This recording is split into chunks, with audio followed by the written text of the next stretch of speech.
all present and accounted for? Good.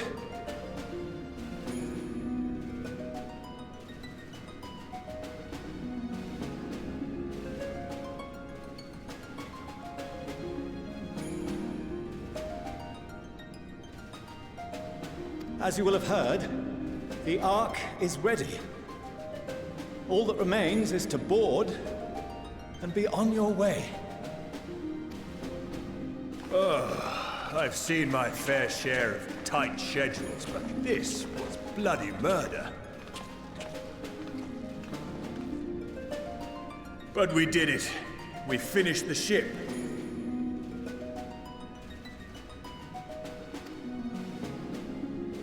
It's safe, fit for purpose, and looks good to boot.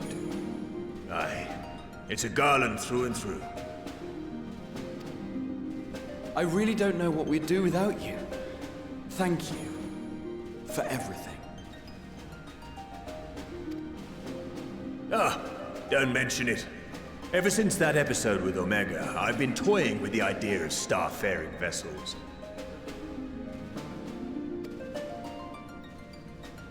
And as they say, necessity is the mother of invention. We've learned a lot, let me tell you. In case you're wondering about payment, the ongoing existence of the world ought to do.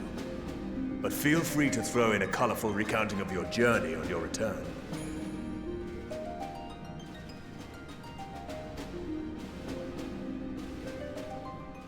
So, have you thought of a name? A name? Wasn't everyone just calling it Father's teeny tiny toy boat? Well, seeing as its purpose has changed, I thought a more eloquent name was in order. I suggested as much to Fortuno, who seemed quite amenable to the idea.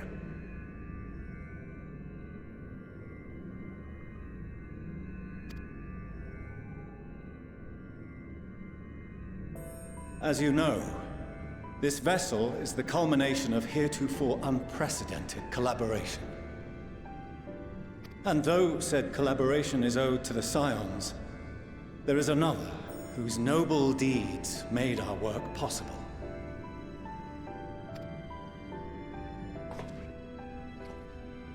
From a fragment of Dalamud, we obtained not only advanced materials such as refined adamantite, but the knowledge to traverse the stars.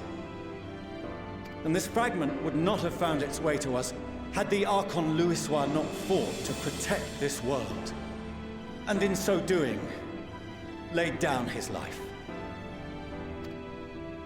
Now that the vessel stands complete, I cannot help but wonder if it was more than mere happenstance. If it was my father's intention to guide us here. In the hopes that his guidance will see you all safely home, I name the vessel after that self-same fragment of Dalamud he delivered unto us.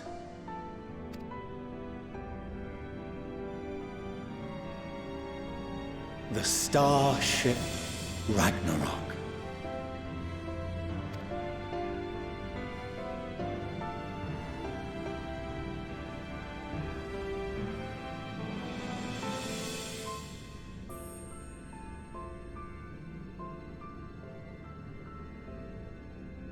Sorry for the wait. I got everyone you asked for, and not a one less.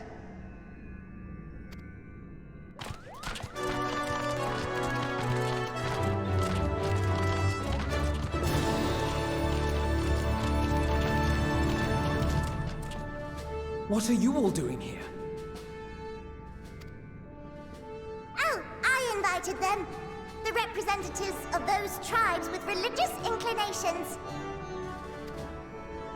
You've done a fine job of readying the Ragnarok, but for it to take flight, we'll of course need the power of the Mother Crystal. Given its immense size, however, transporting it would be an absolute logistical nightmare, not to mention we'd need to shatter it into tiny shards for feeding to the engines. But a brilliant idea came to me. we convert the crystal's energy into forms that can transport themselves!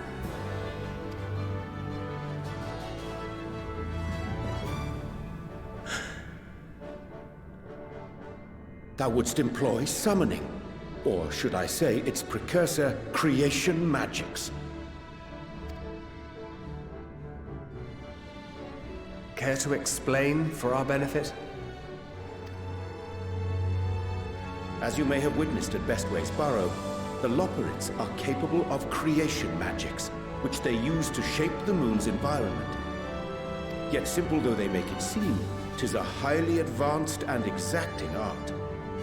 To perform it correctly requireth that the wielder holdeth the object in his mind's eye in clearest detail. Hence the ancients' meticulous management of concepts. Drawing upon this art, the Ascians conceived of summoning as we know it.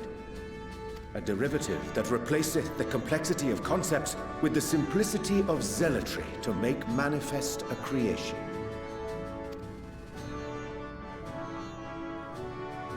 I see. By combining the Loperit's magics and the tribe's faith, we convert the Mother Crystal into primals of purer form and greater obedience. Summoning as it was intended, one might say. Indeed!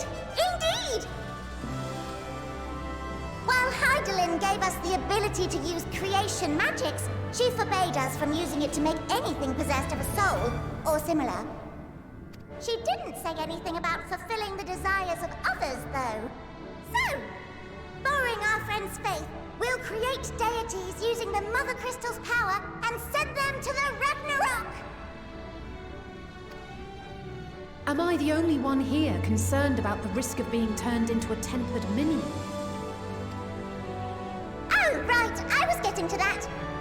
From what I've read in Sharlayan tomes, it appears the Ascians incorporated an additional nasty element into their summoning method. The fervent desire to assimilate others into one's belief. Beings thus created are instilled with the self-same desire and use their powers to enthrall people, starting with the summoner. In contrast, our creation magics, the original and the best, except no substitutes, don't incorporate any of that rubbish. So there's no risk of tempering. I mean, if the being was on the scale of Zodiac, you might feel a little tug. But I think we'll be safe enough.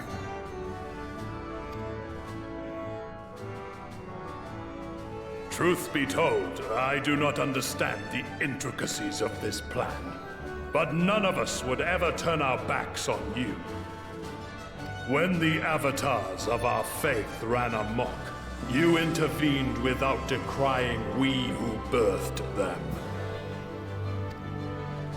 Where others vilified and suppressed us, you offered understanding and friendship.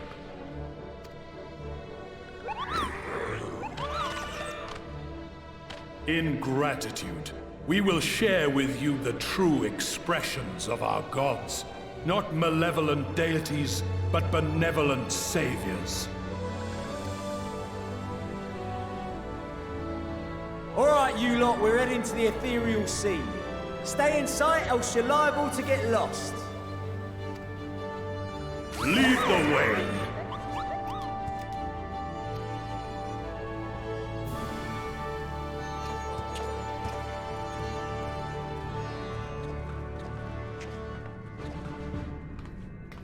May we have a moment? In anticipation of the day man might journey to the stars, we developed these.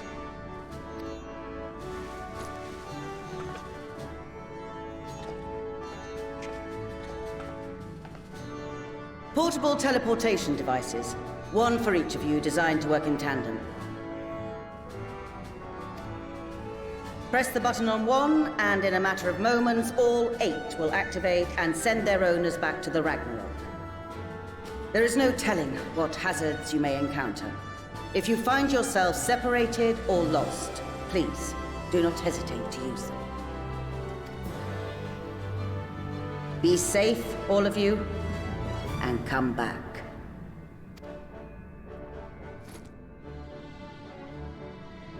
You as well. I pray you take care. Looks like everything is in order, so I'll go ahead and board. A few of my fellows will remain to assist with the summonings, but rest assured, the vessel won't want for competent crewing.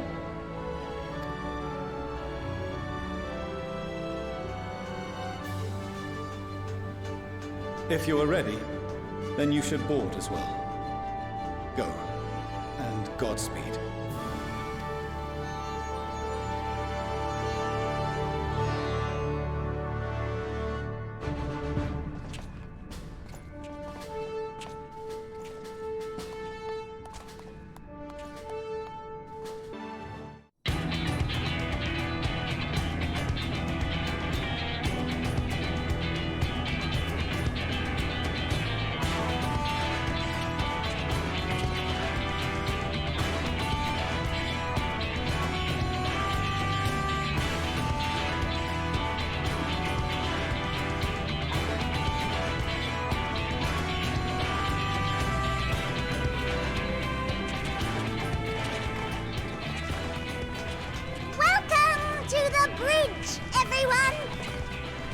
I hope you have everything, because I can't be bothered turning back.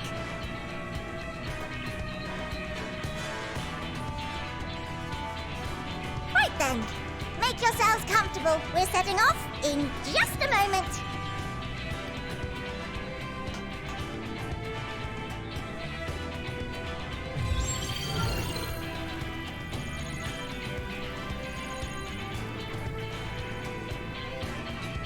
It's incredible.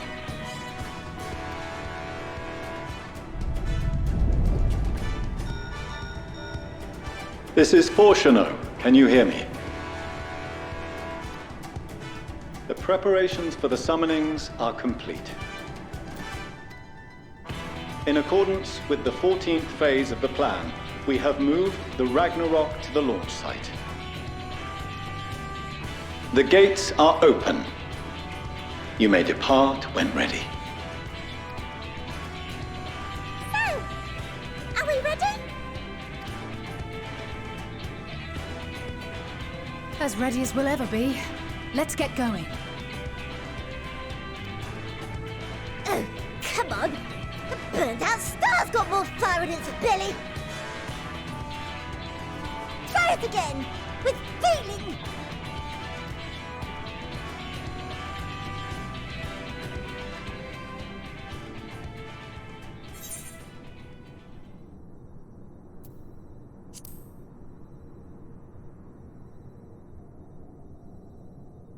Me?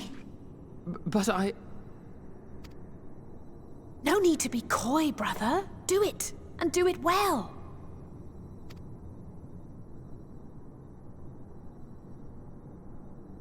If you all insist.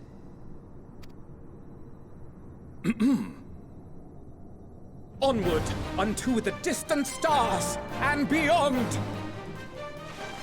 Ragnarok, engage!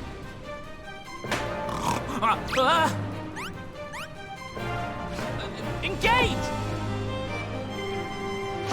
Engage!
into the sky, I cannot imagine a greater indignity! Do not sulk so, for thy mighty winds exist not only to buffet and batter. Nay, they may serve also to thrust forth with vigor. Such is thy glory, and thus it is an occasion to rejoice. So come, let us revel!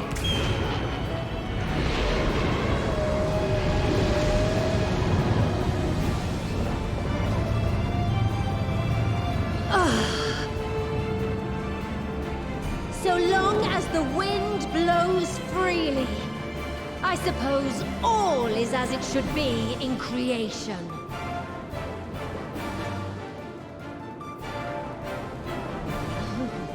I will render unto them a storm, that they may pierce the firmament and fly free!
Peace? Good. Sleeping Way? Report? All's well. Fantastic, even.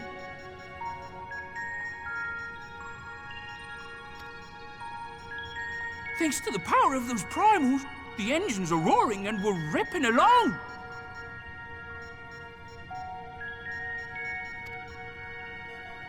All values are also within projected ranges. Time to destination is 8 carats.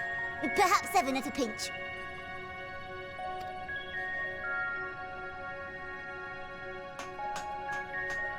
All right, let's go over some points of caution.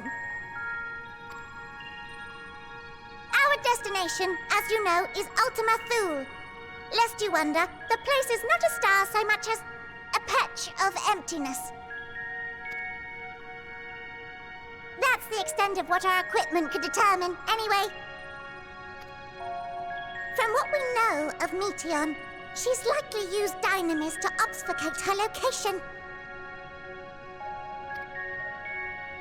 So, in conclusion, we'll only know what's there when we get there.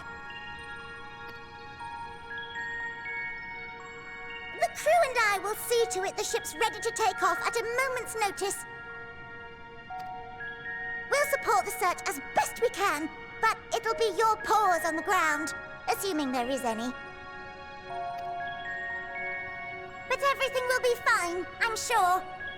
Hydaelyn believes in you, so you ought to believe in yourselves.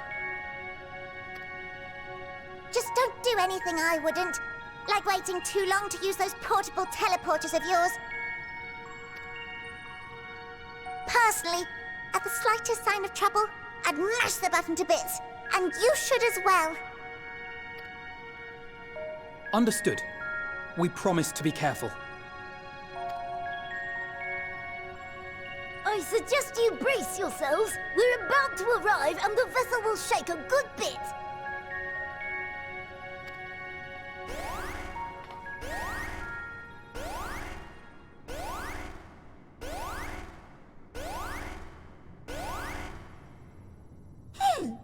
What is this? Something is interfering with the equipment.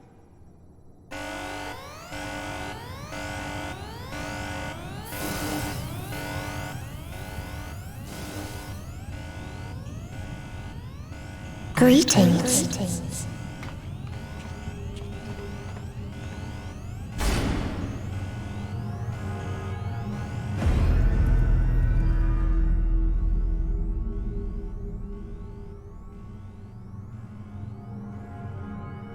Greetings. Can you hear me?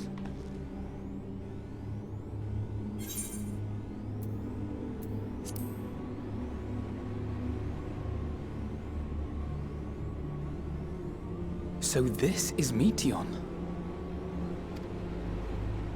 Oh.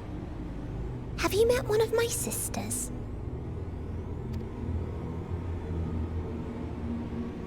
I don't remember meeting you myself. But I do know that you're from Aetheris. Why have you come? All you had to do was wait. I would have delivered to you your ends.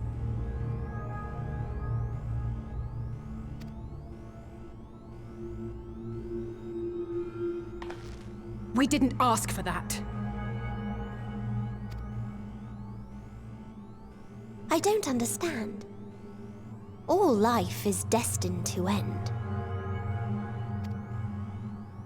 Why choose to prolong your suffering? Effort, ambition, love, they amount to naught. Happiness, should you find it, is inevitably lost, stolen away by events beyond your control. There is no logic nor meaning in it. You think there is. Convince yourselves. But it's all a cruel accident.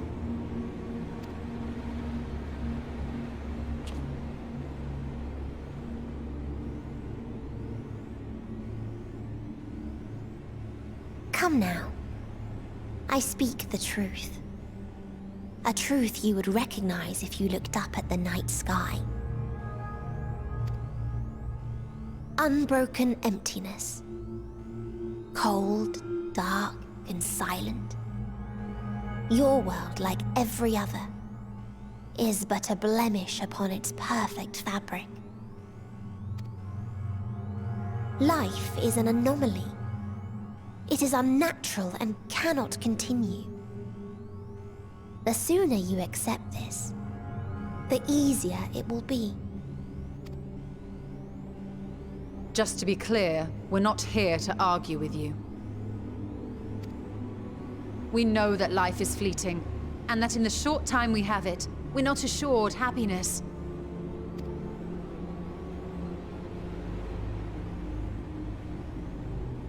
Indeed. I've seen far more sorrow in the eyes of many I've met. I myself have plenty of regrets. And one day they'll die with me. Gone to dust with my good deeds and unfulfilled dreams. But we accept this. That our existence may seem pointless. That sorrow, rage, and despair will always dog our heels. And we press on regardless. That is why Hydaelyn guided us here.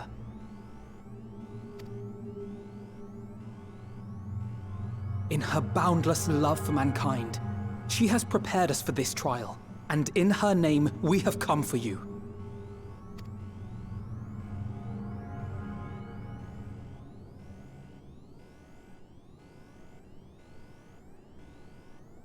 Yes, I sense it.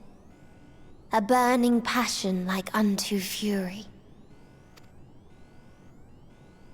I know it well. For the same passion once burned in many a star before yours.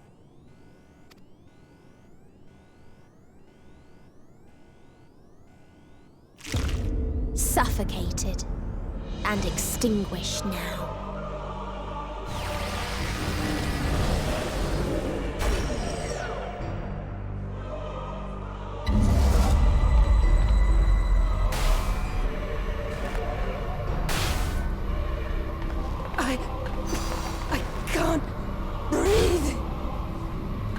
You approach the bounds of my ultimatum, where emotions dictate reality, where resignation and acceptance unite to embrace the end,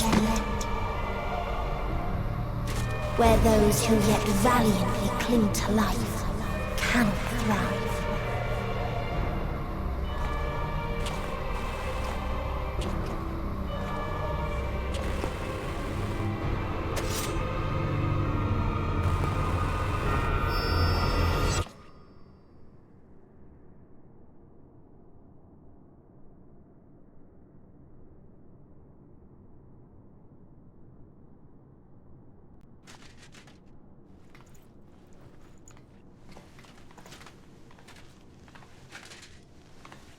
By the Fury.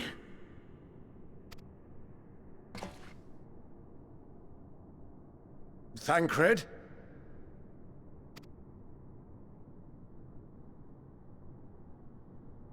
Meteon has gone as well. Mayhap he awakened first and gave chase. Everyone? It appears we are at our destination.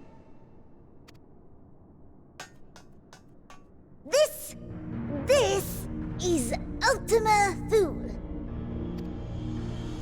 Not that we knew what to expect, but I wasn't expecting this. From atmospheric composition to ambient temperatures, all reading to within permissible range. This place is capable of supporting life.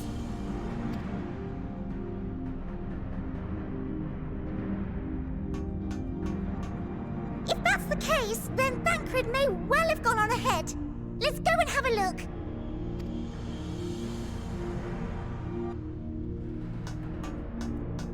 Meanwhile, I want the rest of you to perform a full inspection of the ship, as well as a biological scan.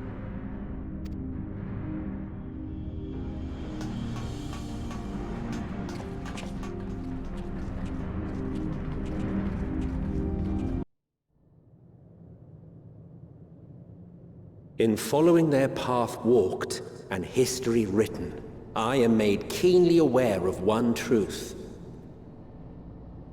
Though the curtains may fall again and again, so long as others take the stage, ever shall there be more tales to tell.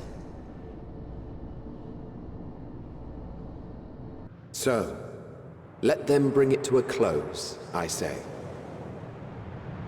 Let the curtains fall upon this, the final chapter in the tale of the star.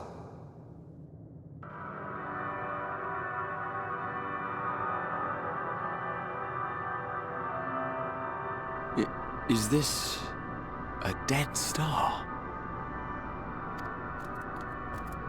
As I live and breathe, I live and breathe. Well, the environment itself shouldn't kill us. Well then, let us search for Thancred while exploring the area. The ship we leave in your care.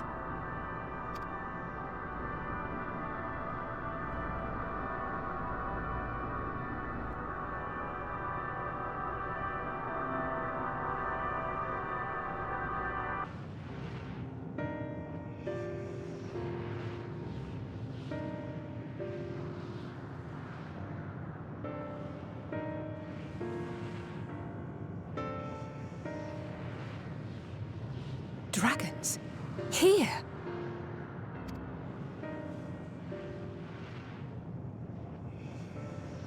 What you see is a memory of a world that once was. A world suffering a slow death, whose denizens cried out for the release of oblivion. What? Their world is dead? It is. Not a single life remains upon that husk floating in the vast emptiness. These creatures are shadow and shade, perpetuated only to suffuse dynamis with their unending lamentations.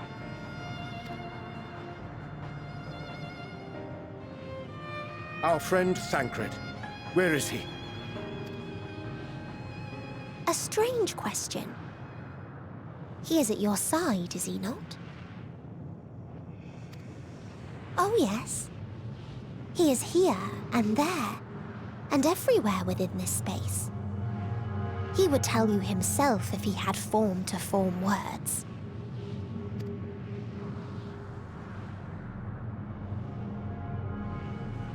Huh. Such loathing and uncertainty. You don't know why you still exist. In like manner to the oblivion I send, I tried to drown out your ether with dynamis. Beginning with this Thancred, who came at me despite being unable to breathe. Such a simple thing, unmaking men. In the blinking of an eye, he was gone. Didn't even have the chance to be transformed. Yet somehow, he managed to leave a slither of himself behind. What you call the heart? Or perhaps the soul. In his final moment, he cried out from it. A single word. Survive.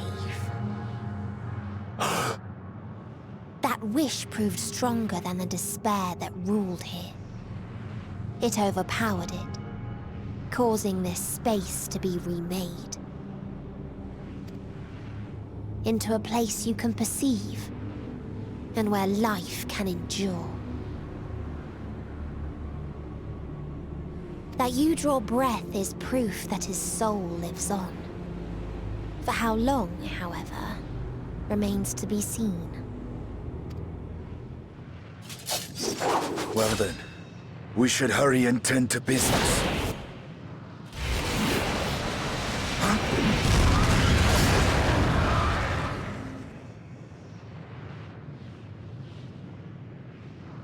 It's futile. You will never reach the true me. I told you, emotions dictate reality in this space. Such changes as you might work will not alter its nature. You may see, but you cannot touch. Walk, but not advance.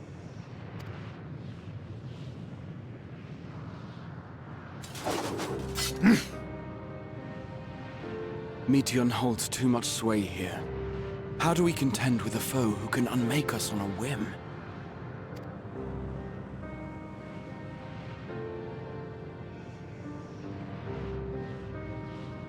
I do not know. But Thancred gave his life that we might come this far. We must press on. Agreed. We cannot turn tail here. Not without something to show for our comrade's sacrifice.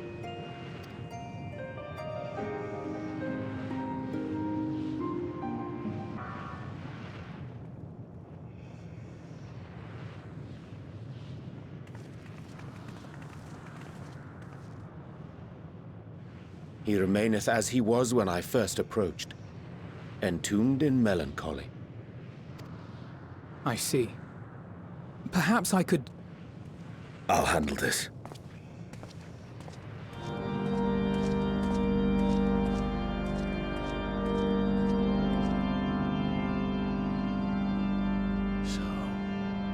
Waiting to die like all the others, are you? This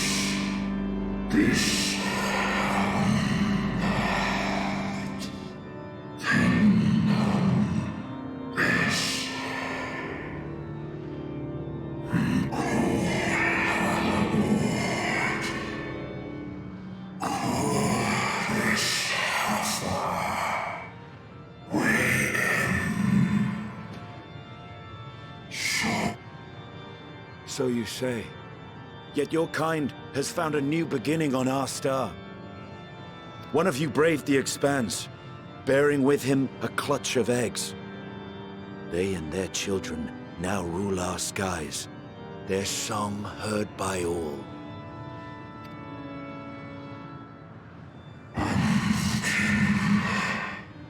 There's no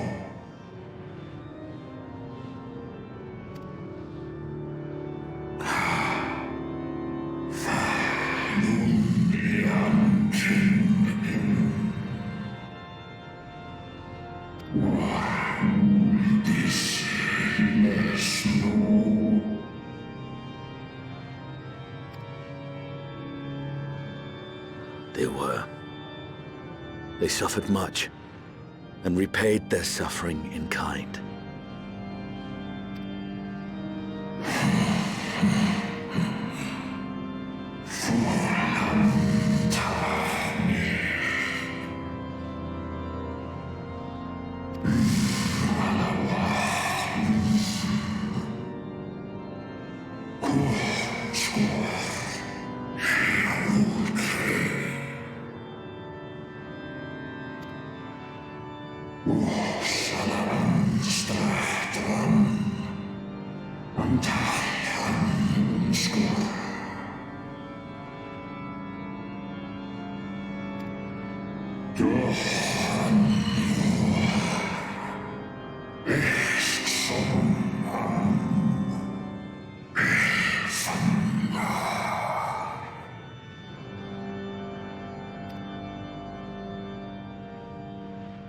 Had your brethren made the selfsame choice, my family might still be alive.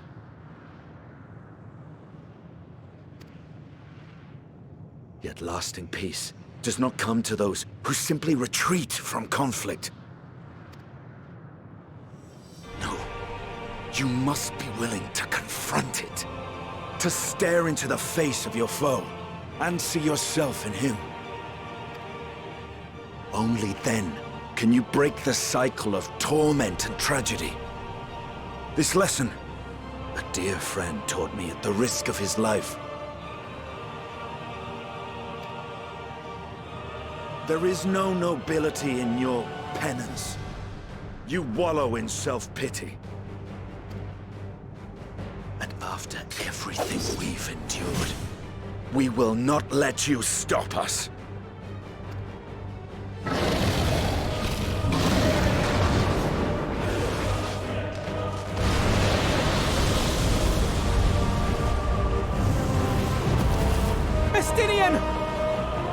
Stay back!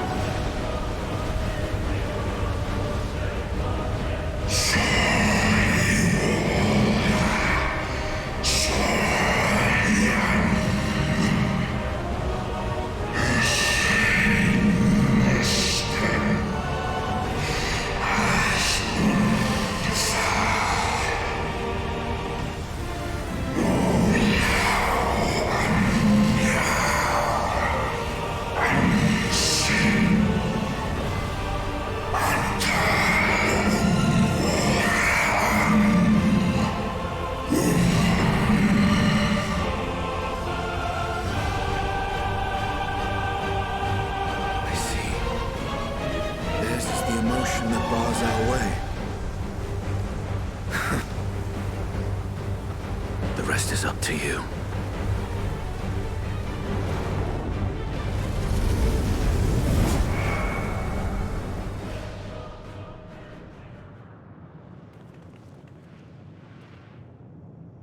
No! Not Estinian too!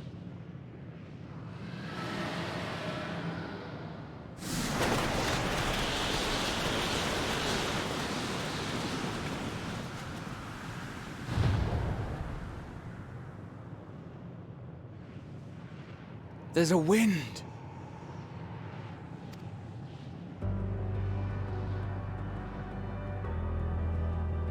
He's opened the way for us. Sacrificed himself to remake this place, like Thancred did.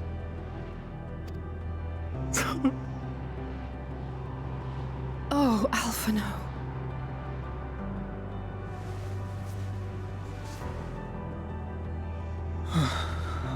Come.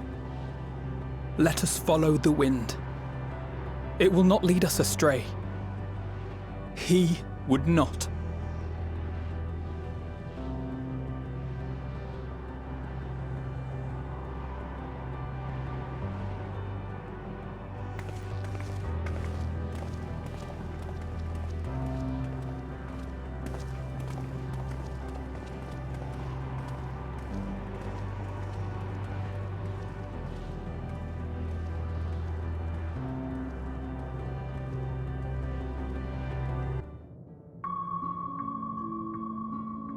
Please, continue. Tell us about this truth you discovered. well. Bear in mind, however, that the purpose of this conversation is not to impart scholarly knowledge, for such requires that you comprehend the subject matter, which you will not.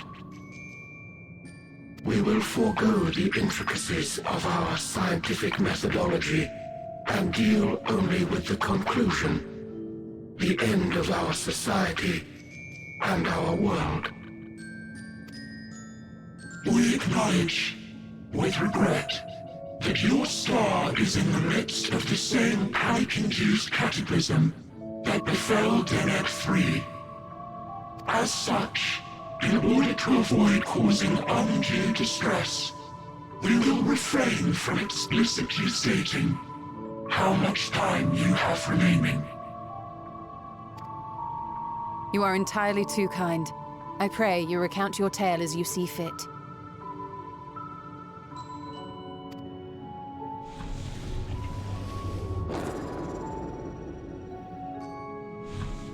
In the beginning, the universe was but a tiny particle. Then suddenly, this particle began to expand. Having remained entirely in the bounds of your star, the phenomenon may be difficult for your kind to grasp.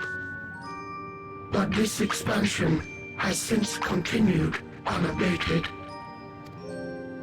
Speculating that the universe could not grow indefinitely, we sought to learn what might occur, and made a worrying discovery. The stars will continue to spread apart, as will their finite thermal energies. Eventually, all heavenly bodies will grow cold and freeze. No new stars will be born, and the universe will enter into an eternal ice age.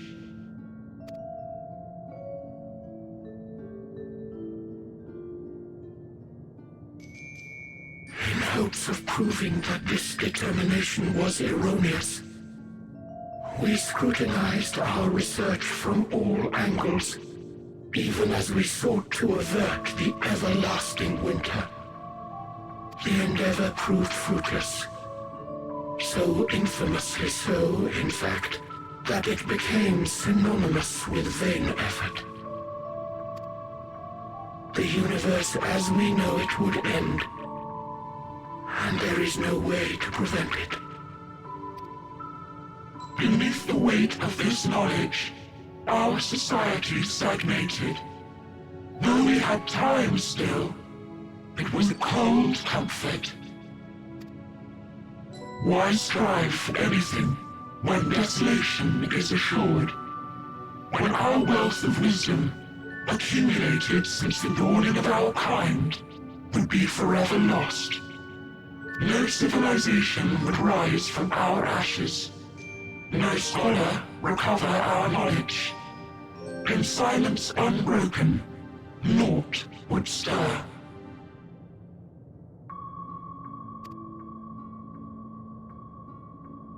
Intellect was once our pride. Overnight, it became our shame. Our works, monuments to futility. Immortality, our greatest invention, became a source of suffering.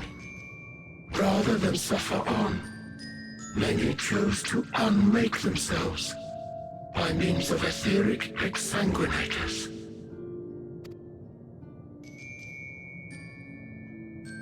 Etched upon these stones are the testaments of such souls. Though many left no words at all, thinking it a pointless gesture. Once we have obtained vessels of flesh, we likewise intend to vanish.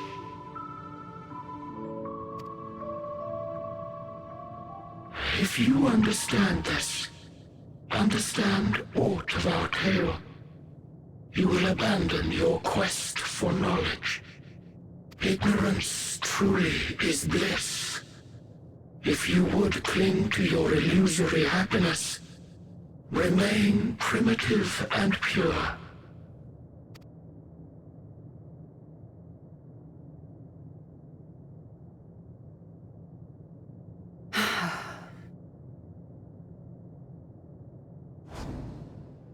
So that's your story.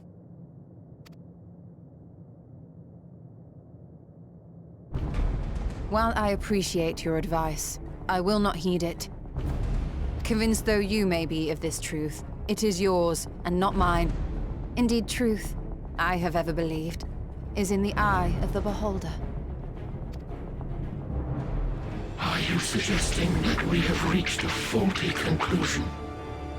That our science failed us? Hardly. As you yourself said, the subject matter is beyond my comprehension. And that, I accept, is true. I do not possess the knowledge to prove or disprove your conclusion. In my mortal years, I doubt I could even approach the wisdom of the Aether.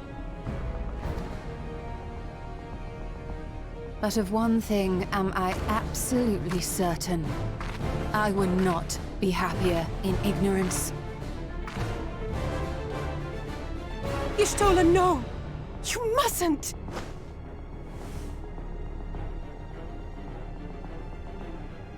The most important lesson I've learned is that learning isn't simply passing one's eyes over words.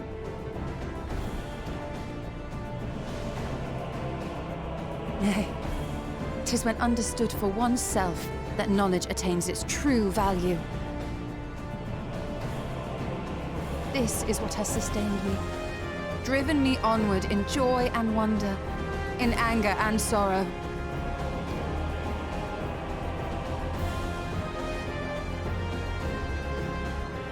The universe may end, and all may be for naught, but I will live as I always have. I will always seek out new knowledge, and no conclusion of yours, no matter how grim, can dampen my desire.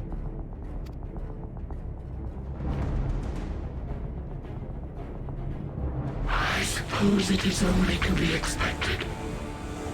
Their feeble minds cannot fathom the terrifying gravity of it all. But worry not. We consider it our duty to enlighten you, and we will not stop until you grasp the full extent of our despair.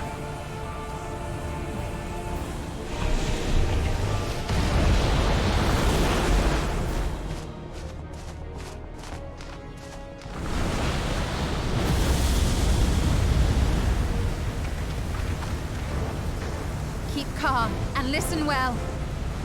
Though my body will soon dissipate, there may be a way to restore it. Asm's magic. So long as our souls remain, you can use it to summon us back. But you mustn't, for it would mean losing our way forward. This I only reveal so that you can promise not to invoke the magic. We came here knowing what victory may cost, so press on, and do not look back.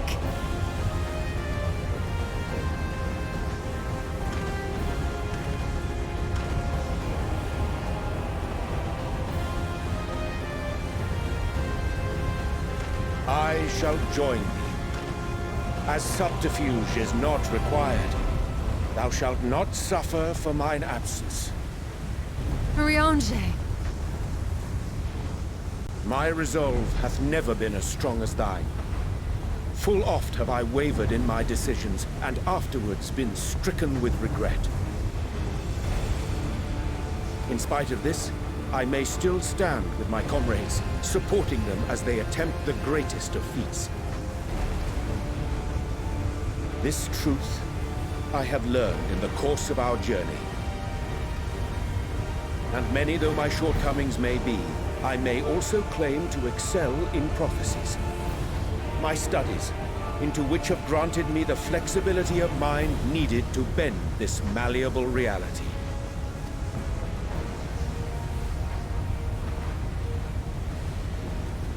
Thus shall I hope that thou mayest have the strength to resist, and our comrades the strength to continue.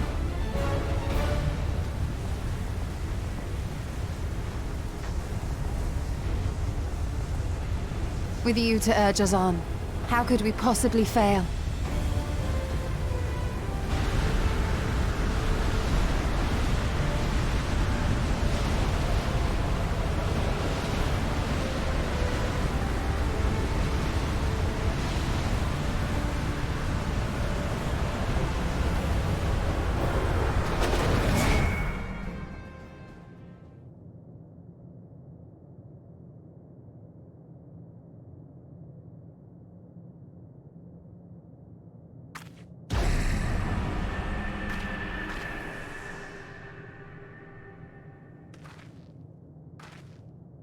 What's this?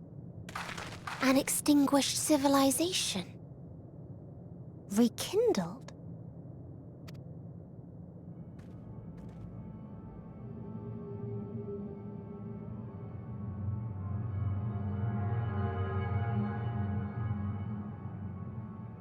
That's right! Our quest doesn't end here. We'll press on, and we will find you!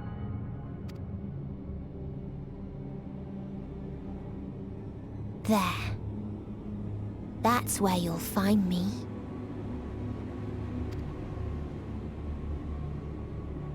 Is that another star? Of the stars we visited, most were already devoid of life. And where there was life still, the inhabitants wished for death. But even death, we learned, isn't truly the end. It is but a part of the cycle of rebirth.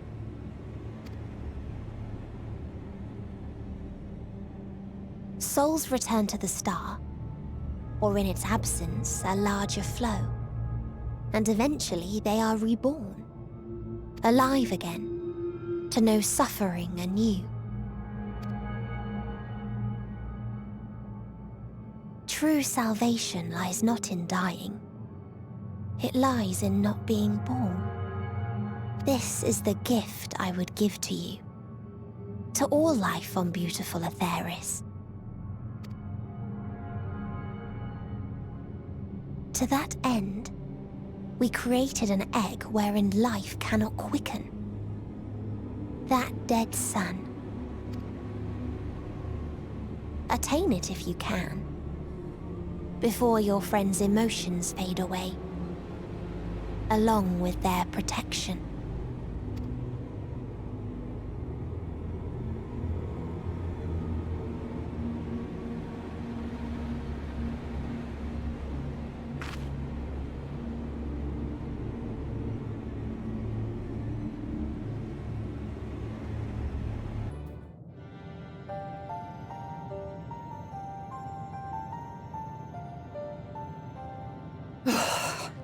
Well, I'm out of ideas.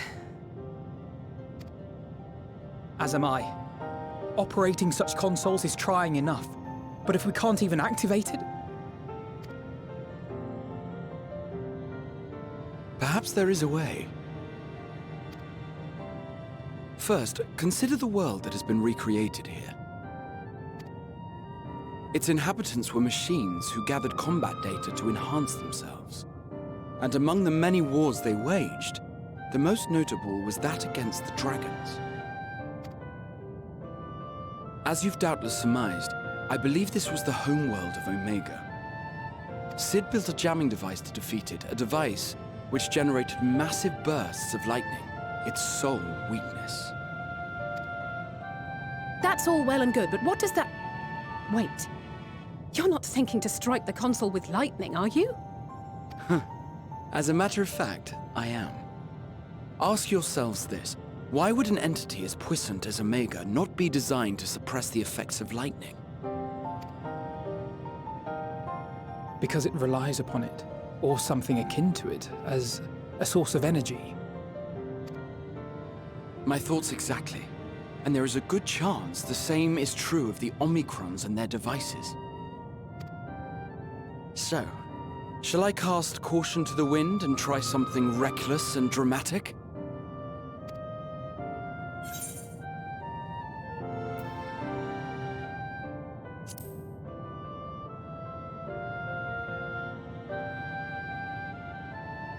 Very well. Here I go.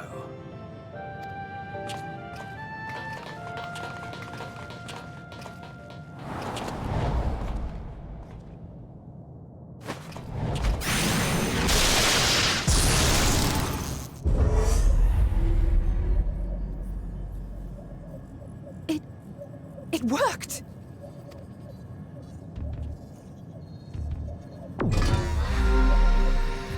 Opening connection to Communications Module 1. Connection established. Transmission. Strategic Matrix Sigma 1 now online. As a primary strategic matrix, You may address me as Sir. Checking for new communications. None found. All units, please maintain current state. End transmission. Closing connection. Wait! We have questions for you. Of late, no mission orders have been issued. Why not? Has there been some manner of trouble? Reply. The Extended Operations Unit is yet to determine guidelines for future assignments. All strategies are calculated, devised, and actioned in accordance with said guidelines. In the interim, all citizens are directed to maintain a state of combat readiness. End reply. Awaiting query.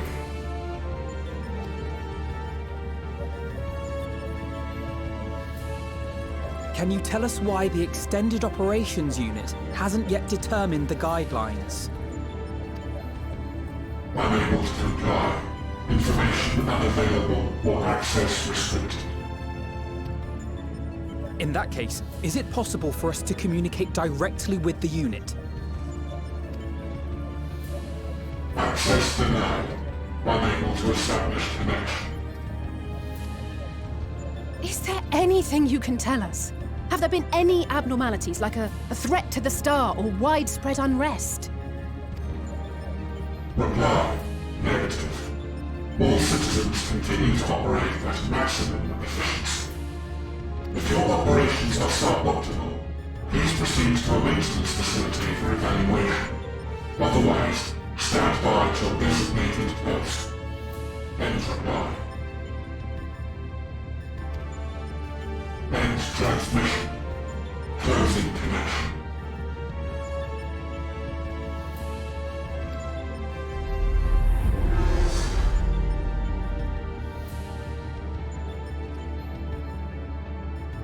I could activate it again, but I doubt it would be productive.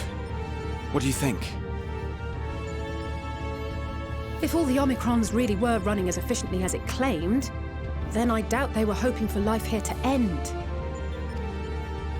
As this Sir told us, there just haven't been any new instructions, and everyone is standing by.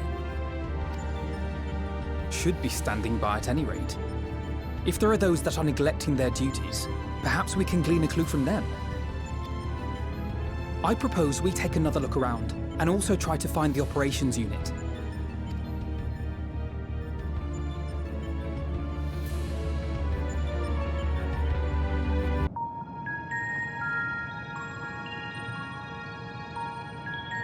As you have surmised, I am part of the shared intelligence of Stigma 1. It was my charge to determine the optimal path to achieving our prime function. His body had been abandoned by its former owner and lay unused. I took it and abandoned my own, and with it, my duty. May we ask why you did this? From what we gather, it seems to be a personal matter.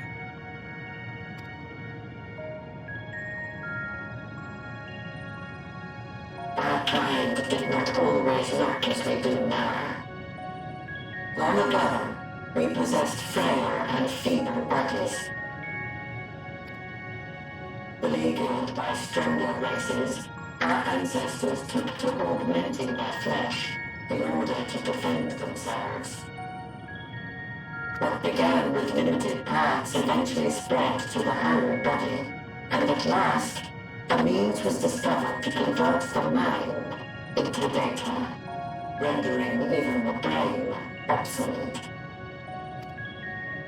Such complete mechanical beings were called the Omicrons, and by their might, we came to reign supreme over the star.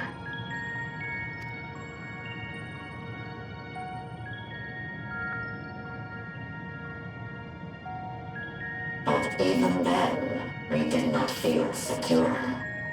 For we knew that the universe was home to civilizations aside from our own, Civilizations that may be stronger still than us. Rather than risk becoming the subjugated, we chose to become the subjugator. We began our conquest of the stars, that we might acquire the resources and knowledge we needed to reign supreme. We were successful in that endeavor. So powerful did we become, we could lay low even the mighty dragons. But then something unexpected happened. I began experiencing an error. I could no longer determine an optimal path. You were malfunctioning. I performed numerous full system scans, each time finding no issues. Yet the error persisted. It was then that I speculated. What could happen if we grew so powerful as to have no equal?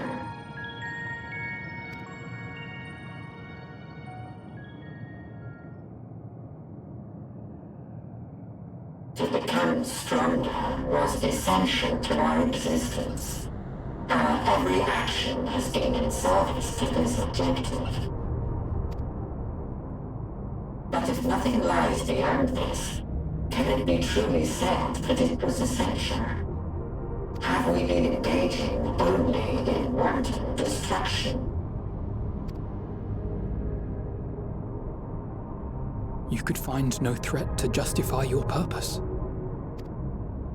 The Omicrons will never leave this star.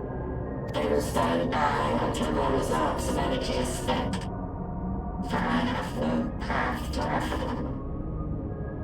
None. It is not our place to pass judgment on the deeds of the Omicrons. But surely, this does not have to spell the end of your people. With your power and knowledge, the possibilities are endless. Why not seek out a new purpose?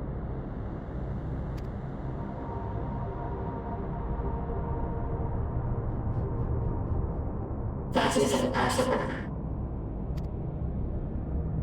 In the beginning, we had a higher purpose than our pursuit of power. But we lost sight of it when we so irrevocably altered our fundamental forms. When we cast aside our flesh, so too did we cast aside all that defined us. Nothing remains of who we once were. I have no aspirations. No longer can I dream. The vital spark is lost. Lost amidst circuitry and code and commands.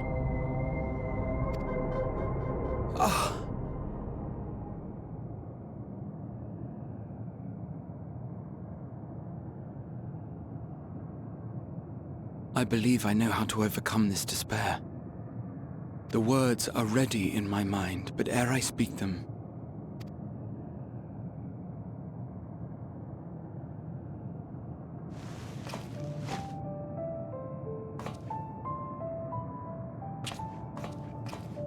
I want you to make me a promise. Be it across time or space, our promises have always connected us.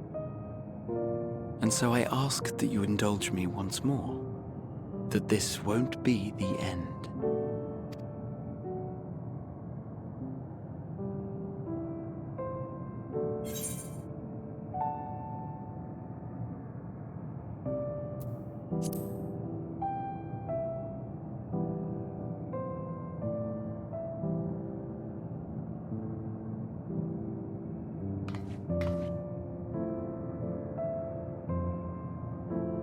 Is that so? In that case, I won't hold back.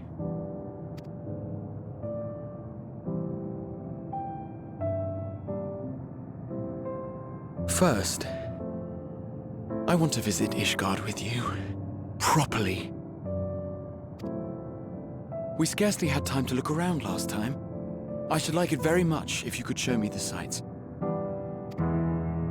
Next, you must regale me with your greatest adventures, in the places where you lived them, if possible. I may have read about all your deeds, but there is no substitute for a first-hand account. And last but not least, a new adventure together, unlike any we've experienced before. We'll travel the lands, cross the seas, and take to the skies upon the eternal wind, and it will be marvelous. It will.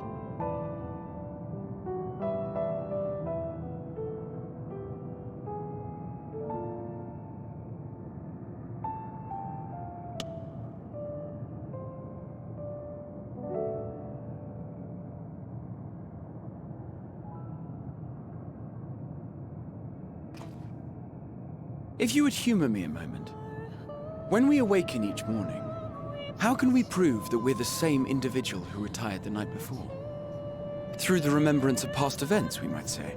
We have our memories, yet there are times when we forget or recall incorrectly. What of our bodies, then? It is the same one, we might say, yet technically speaking, as living beings, our bodies are constantly changing. It will never be as it was at an earlier point in time. Our souls are no more immutable. On our star, people are known to inherit the souls of others, yet they are decidedly different beings. For my part, I've subjected my totality to much and more. I've made my body into an extension of a tower, blended my soul and memories with those of another self. And each time I would ask myself, what is it that makes me, me? Were you able to determine an answer?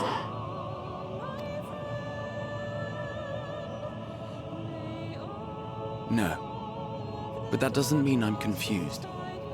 It simply means I'm the same as everyone else. So I posit this. Who we were need not prescribe what we now hold in our hearts. Whatever came before, what matters most is the present.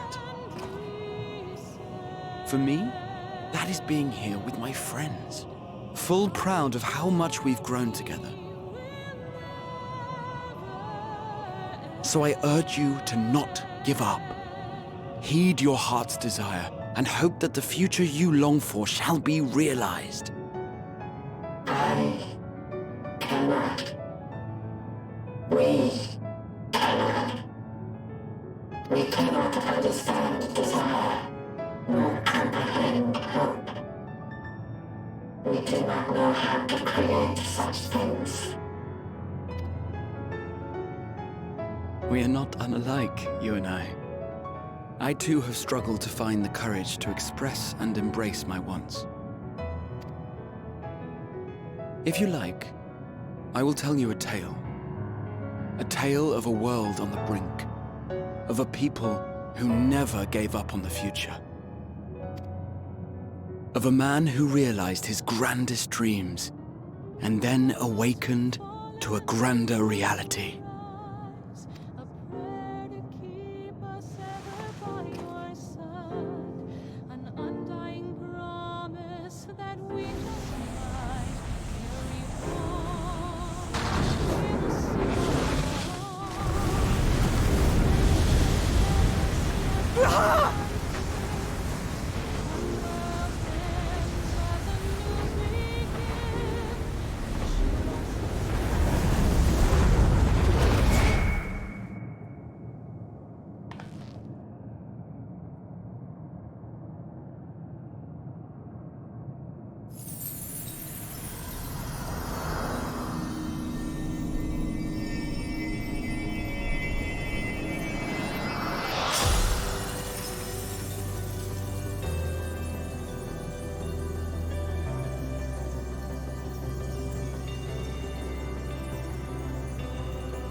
idiot! Just once, stay with us to the end!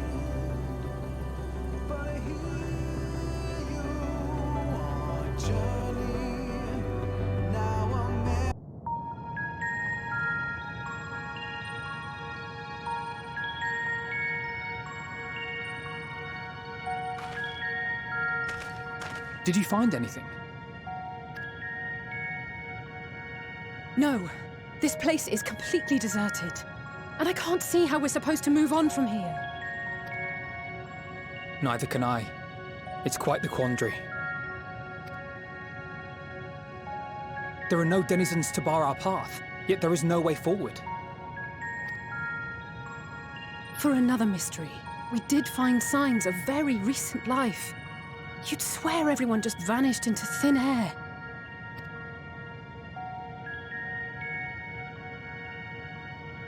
I wonder how many ruined worlds like this has Meteion seen.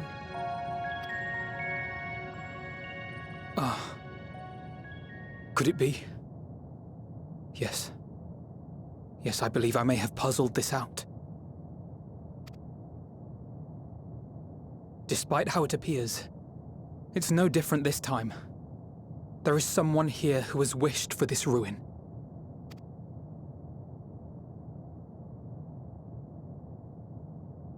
And I believe that together, Alisaie and I can overcome their will.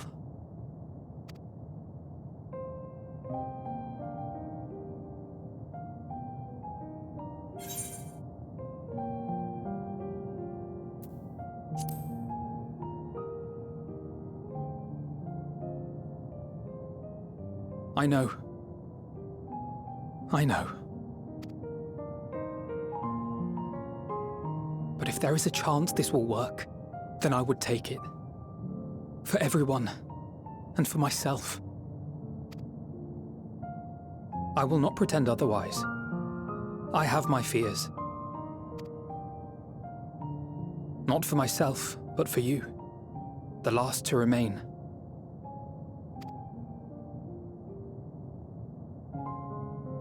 You are no stranger to carrying the burden of others. But I can only imagine how heavy the weight would be this time.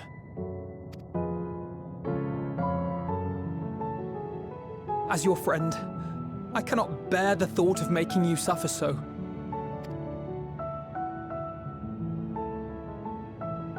Then why suggest such a thing? It's too much to ask of anyone. Even her. Why must she be the one? Why must she fight alone? More than a hero. She's a dear friend. Not only to us, but to so many others. There are so many people in the world who care for you, and yet...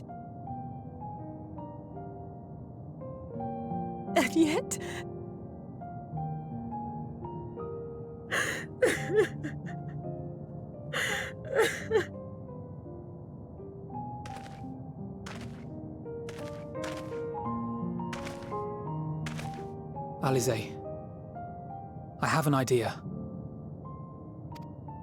Given the nature of this realm, it may be possible to do more than unbar our friend's path. We might also pave her a new one.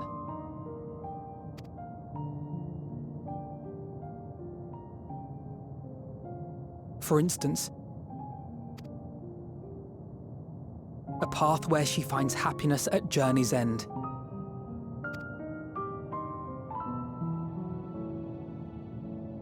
This much, I think we can believe with the utmost conviction, no matter how deep our despair.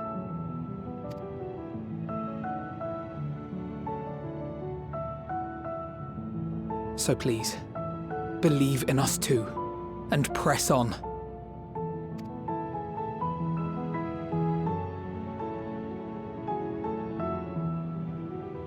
Thank you. What are you? If the plan's decided, then let's not dally.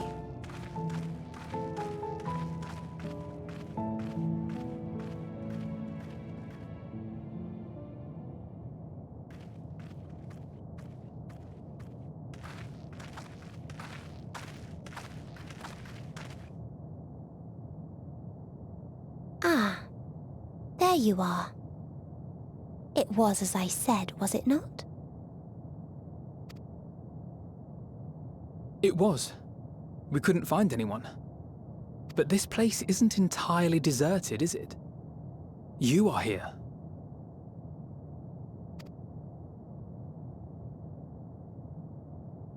You sought out a star of promise and found a ruined husk. Like us, you explored the devastation. Like us, you were stricken. Horrified by the thought that so many lives could be snuffed out as if they were worth nothing. And the thought that you would have to bear the terrible tidings to Hermes. That which you saw and felt, you shared with your sisters, as did they share their own grim findings with you. Overcome by the pervasive despair of these stars, some of you inadvertently ushered their peoples to their ends. Knowing the horrors you know, anyone would feel the same. They would fear what lies ahead and struggle to move forward. Fear? I had forgotten that such a thing existed. So focused have I been on shepherding despair. If you can remember, then you can still face and overcome your own fear.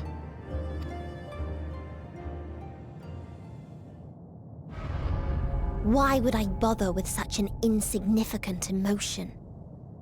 If the despair I command is as a raging river, then fear is but a trickling stream. It can do nothing to alter my flow. You spoke with the Aether, yes? Heard their tale of what awaits the universe. It's true. The stars grow colder and more distant. Eventually, all will enjoy frozen solitude.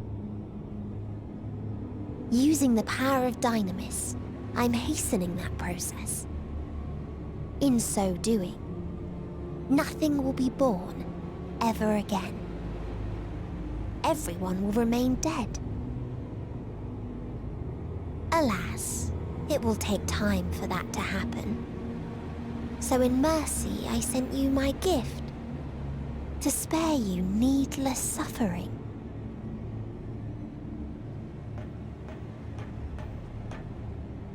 Don't worry. Even if no living witnesses remain to mark the event, I'll make certain that Aetheris has a proper end.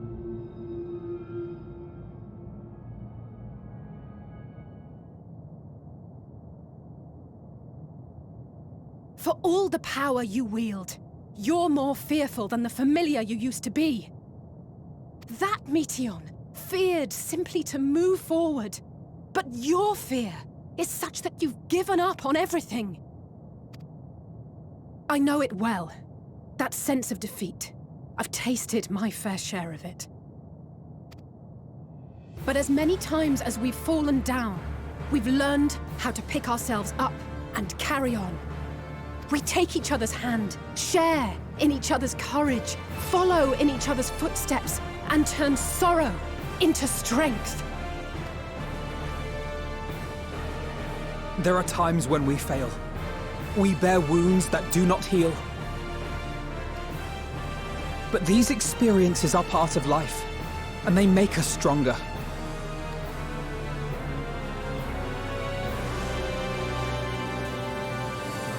We rise, fall, and rise again.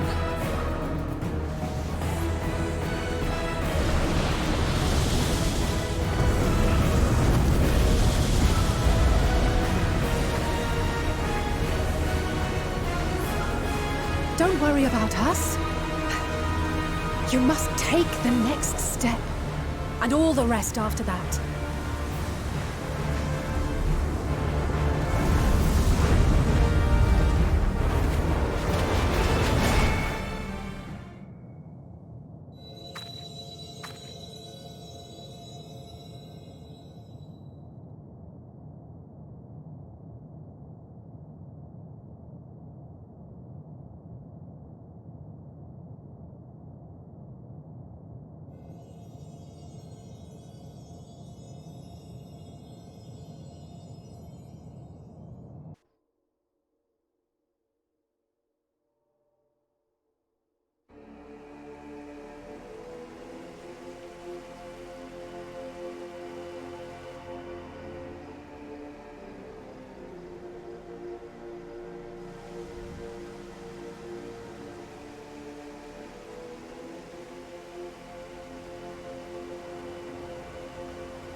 Cryle? Are you all right?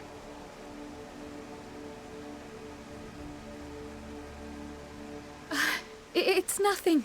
Just a headache. They'll be fine. I know they will.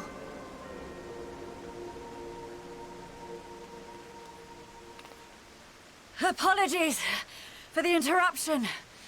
A man arrived on the last ferry, an associate of the Scions. He wishes to speak with you at once.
If you need a push, I'll be right there behind you.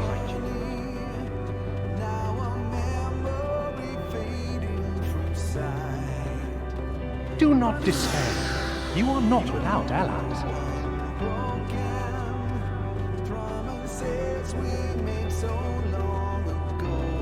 What we have sown in blood, we have reaped in suffering, and it cannot go on.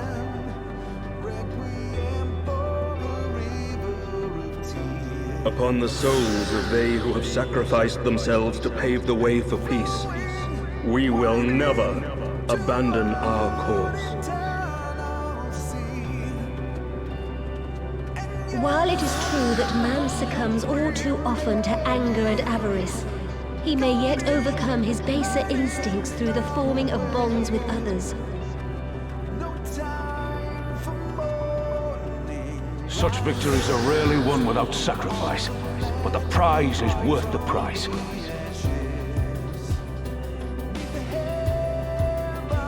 And we for our part are glad indeed to be able to welcome friends both old and new.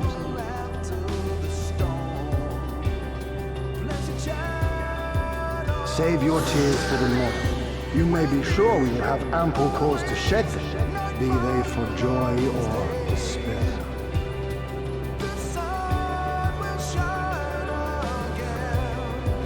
From tragedy and sacrifice, we rise to greet a new dawn.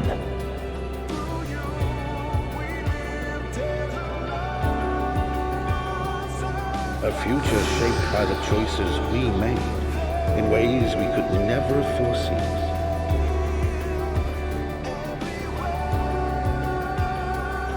Yet miracles do happen, so let us pray and will our friends home.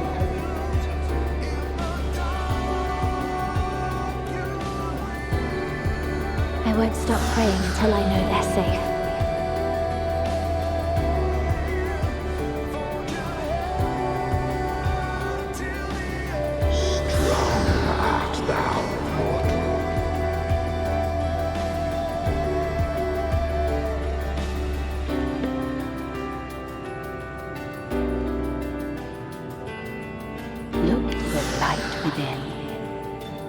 You may continue to serve as a beacon to others.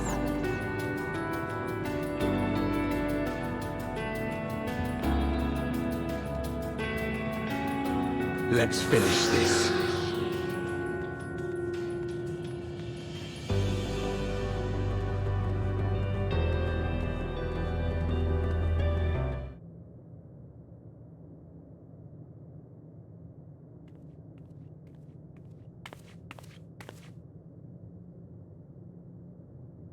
Here the path ends. There is no way to reach our nest.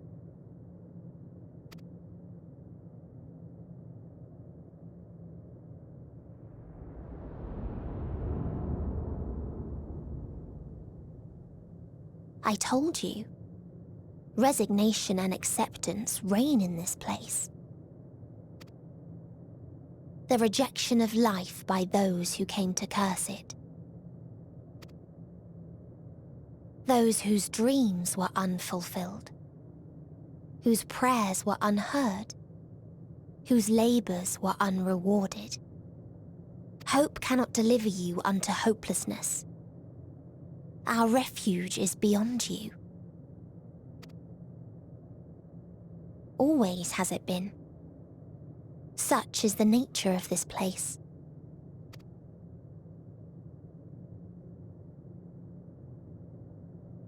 You should have remained on Aetheris.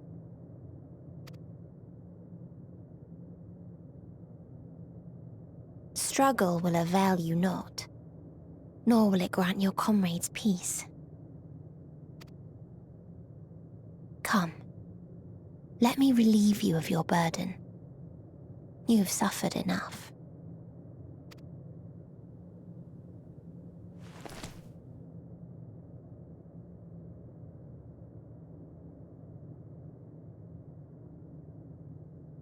Asm's magic.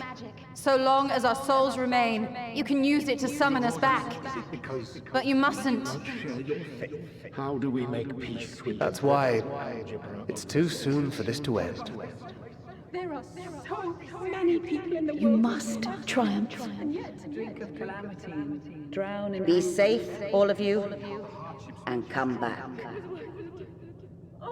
It was all worth I am ever grateful. I came to appreciate most about our star is that there remains so much we do not know. After all these years, Is this the answer I was hoping for?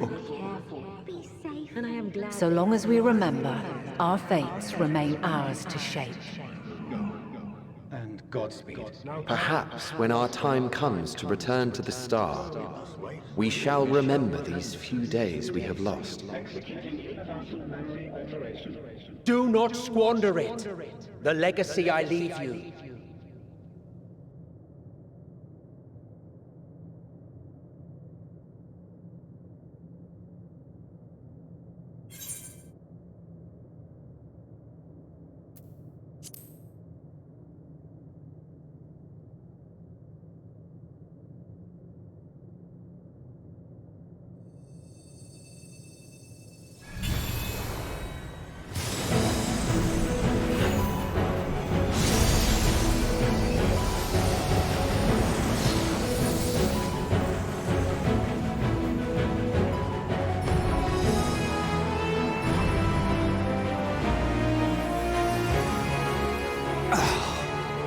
I bid them remember, but all this time I'm the one who had forgotten. A right fool you've made of me, Hermes. And to add insult to injury, I've been denied a sound rest, forced to watch this clamorous show. Oh, come now. It's been a gripping tale. Unbreakable bonds and noble sacrifice, sprinkled with moments of levity to counterbalance the pathos. It's got it all. I, for one, would have been perfectly content to watch enraptured from the stalls.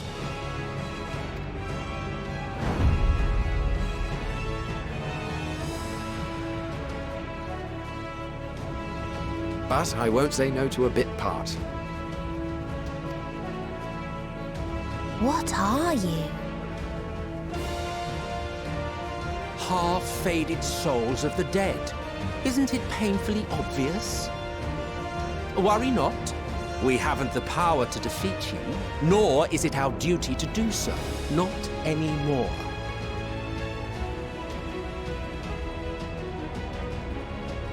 That being said, we do have a score to settle. So here I am, Vinar.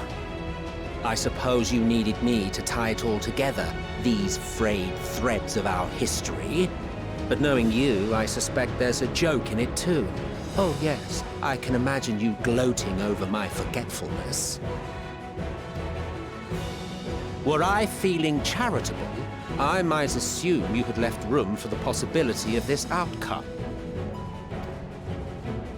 Even so, you'll get no applause from me. A single gesture will not lighten the burden I've had to bear.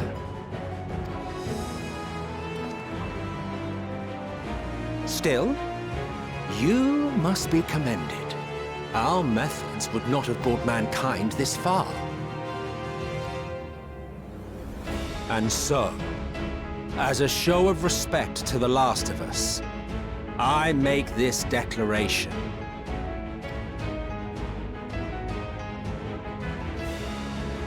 You will not end our journey.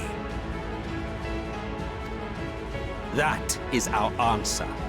The answer of all lives of Aetheris, past and present.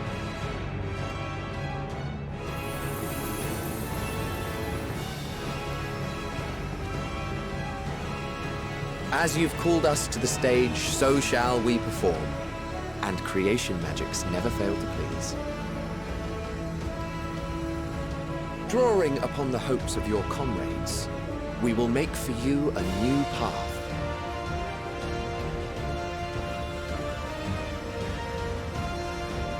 What form said path takes depends on you. So focus. Focus and envision that which rejects the claim that you cannot attain your goal.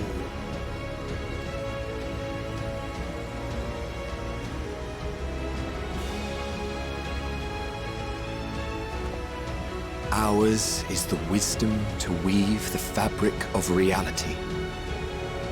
Ours is the power to create.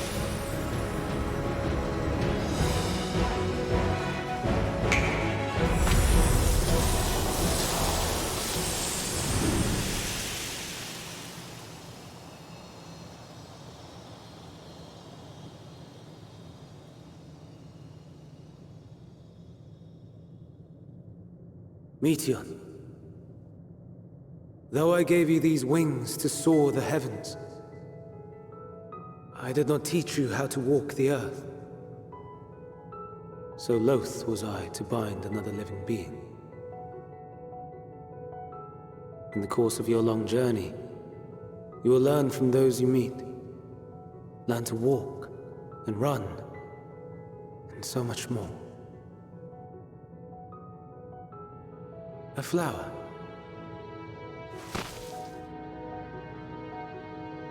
Yes. Upon your return, I will gift you a beautiful flower.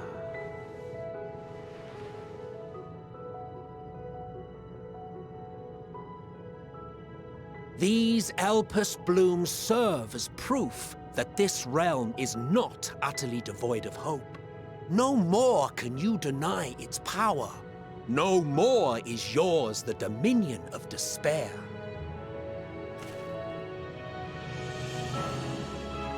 In case the practical implications were lost on you, your comrades no longer need fight their fight.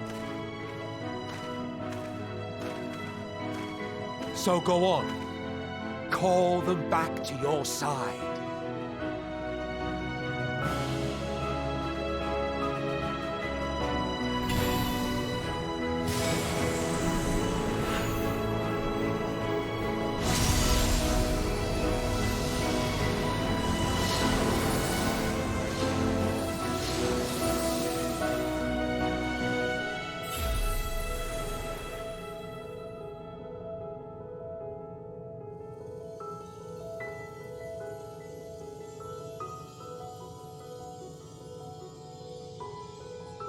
May you ever walk in the light.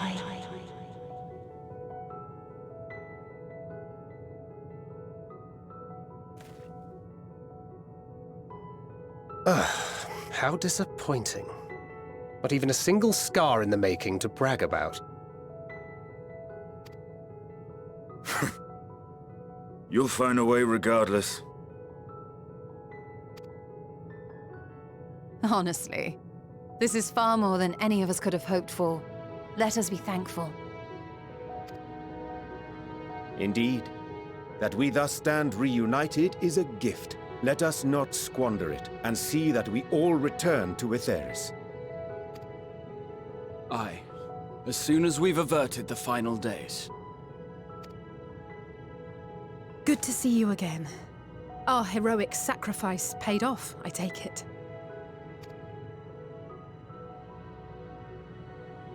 Come, my friends. Let us carry on and finish it. Together.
Can you hear me?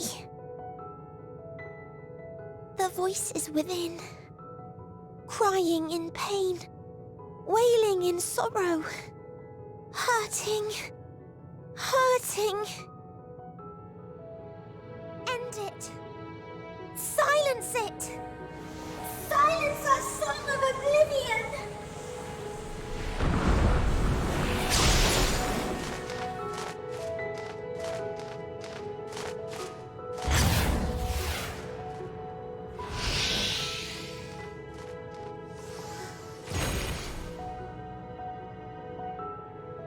The way is open. They can proceed. So it seems.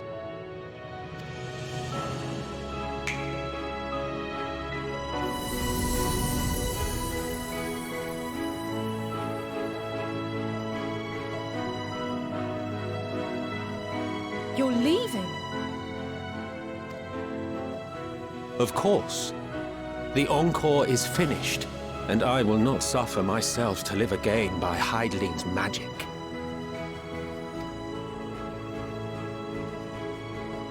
But more than that, the future you seek is not the past we loved.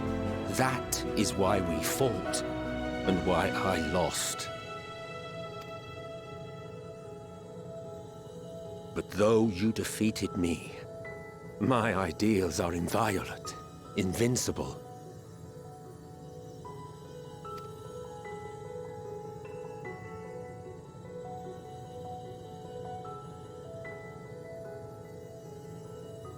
Spare me your pity. I have no use for it. If you would do something for me, save our star. See this tale to a triumphant conclusion, and with elation in your hearts, bid the final curtain fall.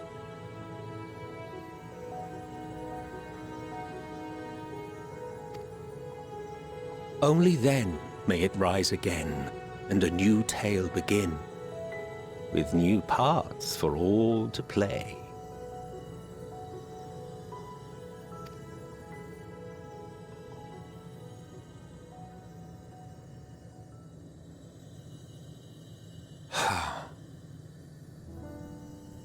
Tell me, have you been to the ruins beneath the waters of the Bounty?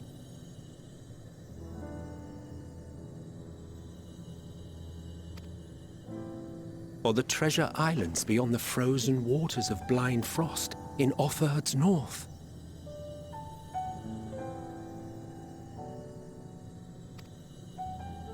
The fabled golden cities of the New World. The sacred sites of the forgotten people of the South Sea Isles.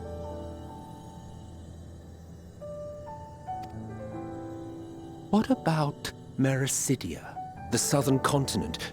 Do you know aught of its present state of affairs? I thought not. Even of your little Eorzea, you know precious little. The true identities of the 12, for instance. All of which is to say, expand your horizons, go forth and seek discovery. Some of the civilizations in the reflections will surprise you.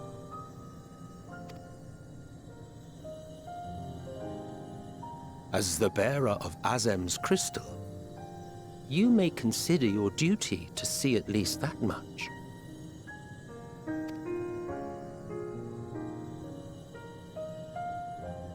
I certainly did.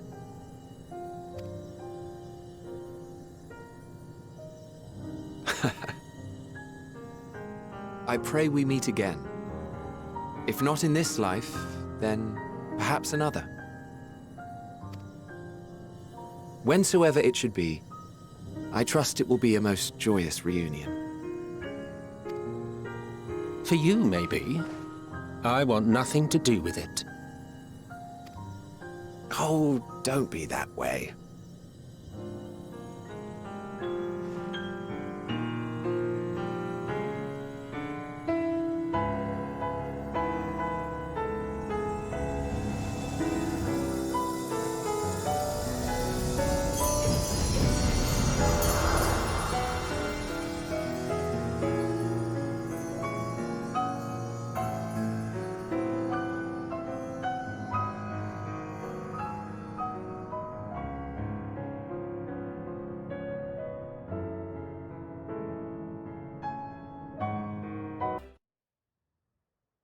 So you are finally here, in this place between death and rebirth, where life knows no dawn. Come then. Follow me down into the darkest depths of despair.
That you still stand. Your determination defies all reason. The souls within me writhe and recoil in your presence. What must I do? What pain must I visit upon you to make you surrender to despair? No one is unbreakable. What pains one may weather may bring another to tears. But therein lies our strength. For when we fall, our brothers and sisters are there to raise us up, again and again, without end. I see.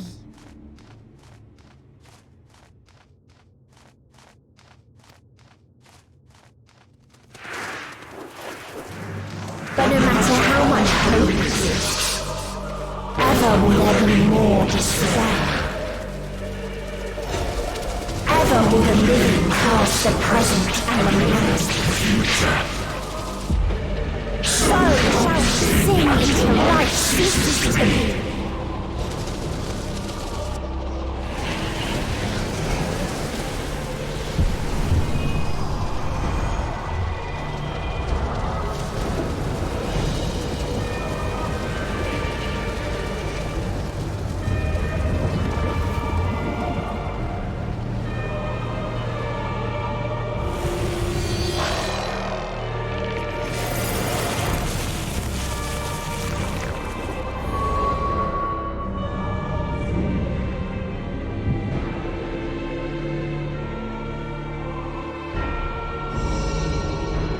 Seven hells!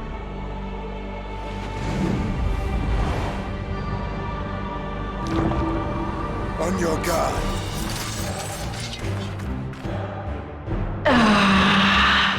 The rage. It rises. Rises.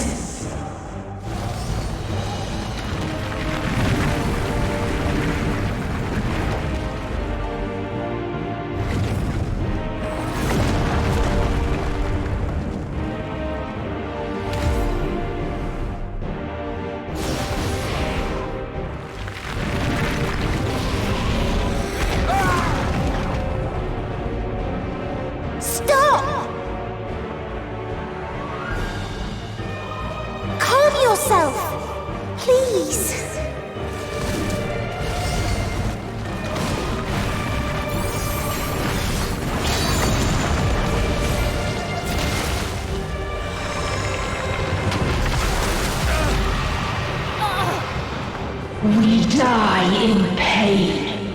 We die in suffering. Who are you to live? Who are you to hope? Hold on, my friends. Oriange, watch out!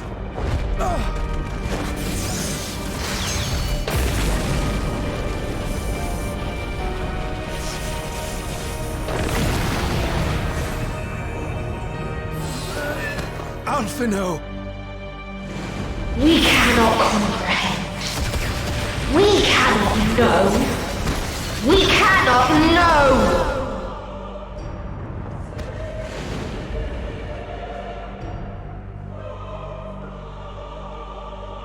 Don't, please! Don't do this to them! To yourself! Just one good strike.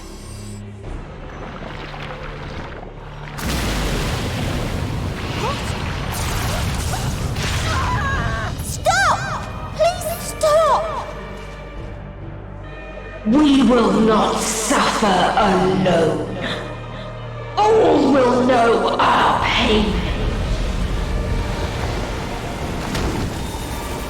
No, you don't!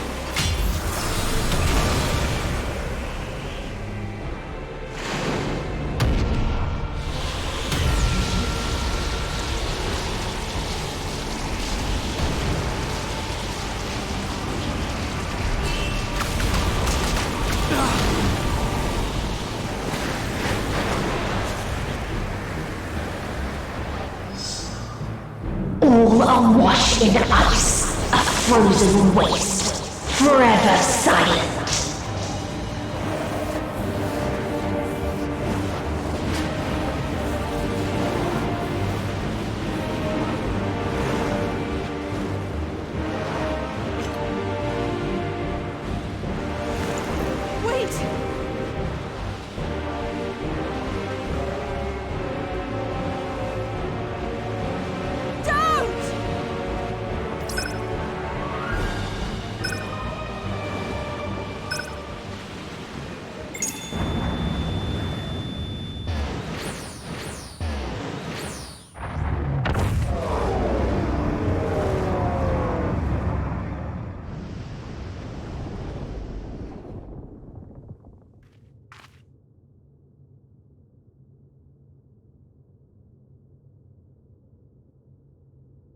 gifted them escape and rendered yourself powerless. Bereft of the synergy you claim is your strength, unless you need to call upon the dead once more.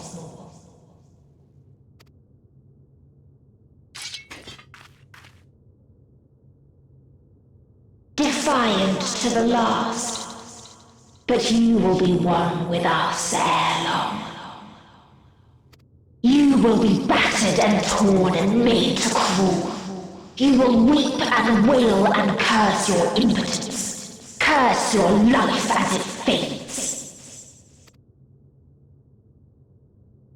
As we did, as we died. Such pain and sorrow we felt, such anguish and rage. We tried, but it was no use. Only when we surrendered did we find release. Only when we embraced death. So join us in despair and embrace yours.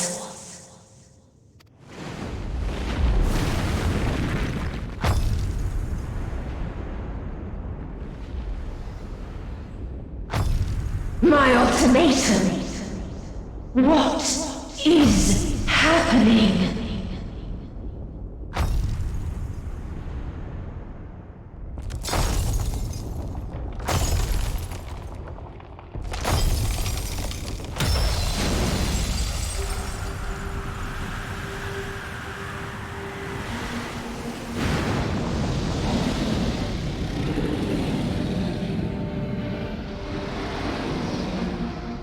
At the end of everything, I find you, my friend. I sought something in you once, as you did in me. When at last I understood what it was, I journeyed to Sharlayan to seek you out. Struck a bargain with the woman who shares your gift. In exchange for lending the Scions my aid, I was given the means to come hither. Gorging upon what remained of the Mother Crystal, I reclaimed the form of the dragon. And, hungry still for our reunion, I rode the light of the stars to you. I take it this is your prey.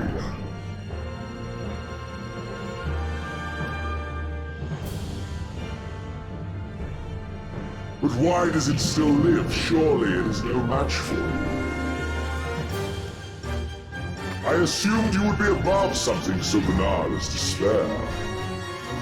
Am I mistaken?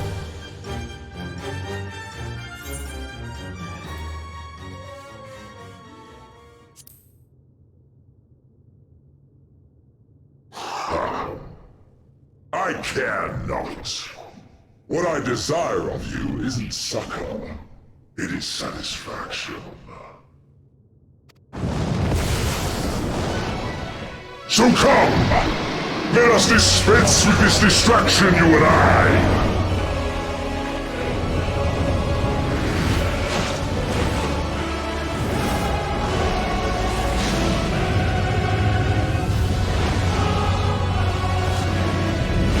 You struggle in vain.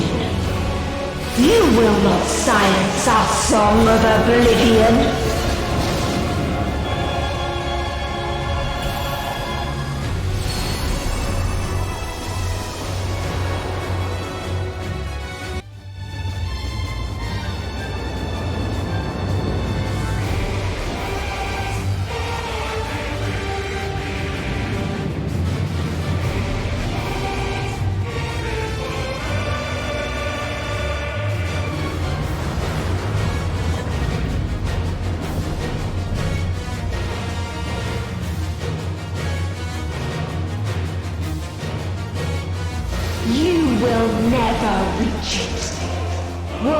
never reach the deliverance you seek.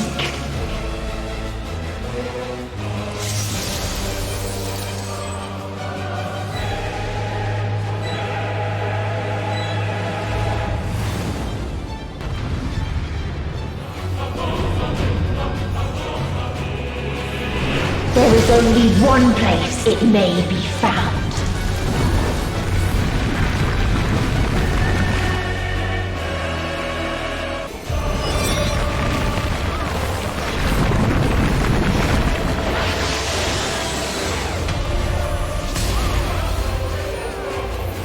Your time has come. It always does.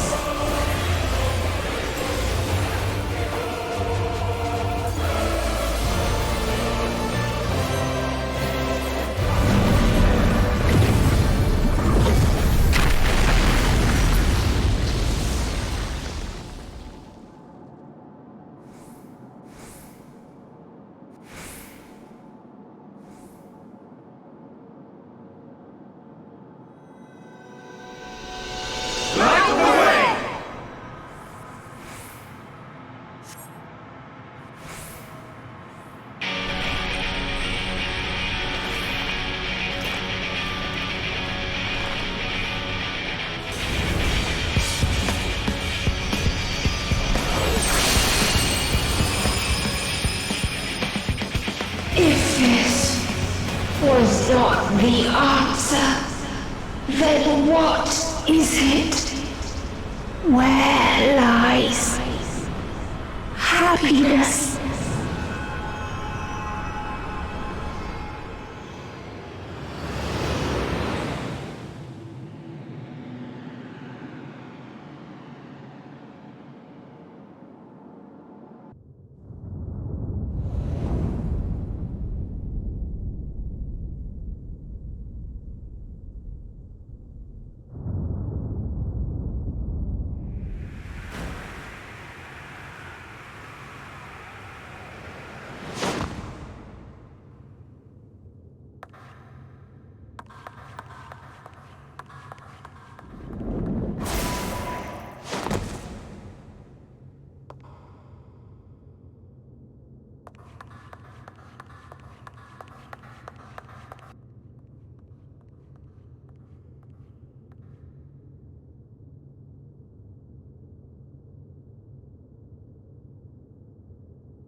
No matter where we flew, there was only darkness and loneliness and pain. We couldn't find the answers Hermes yearned for. The answers he deserved.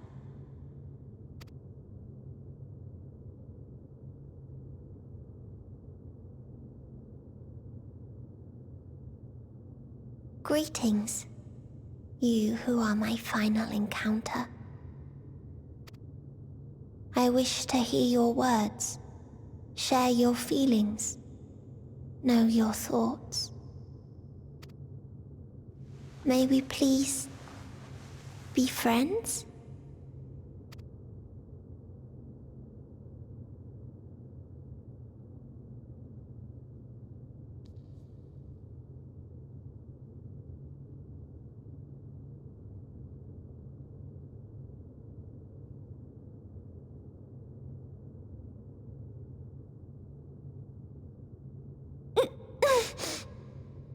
Yes, I can see them. The memories of a long, long journey.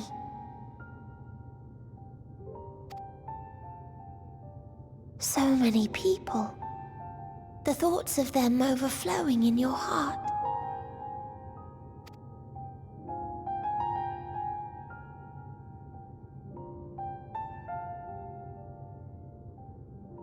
What they live for. What gives their lives meaning? There was never a single answer. You gather pieces of happiness, precious and fragile, only to lose them. then start again. On and on it goes, until death takes you into its gentle embrace.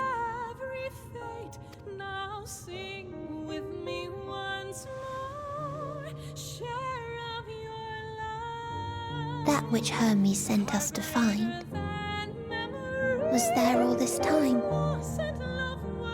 on Aetheris.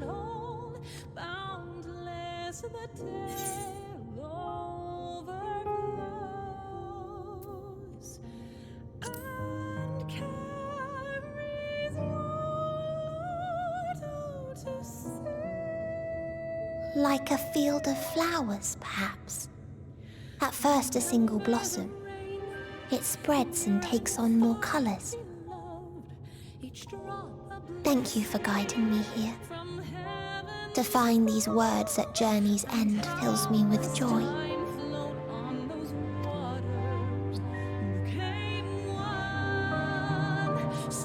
And so, before I fall forever silent, there is one thing I must do.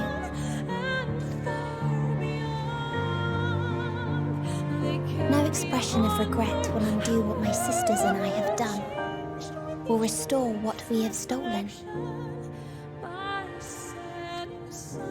But if you would allow it, I would sing one last song. A song of the newfound joy that swells in my heart.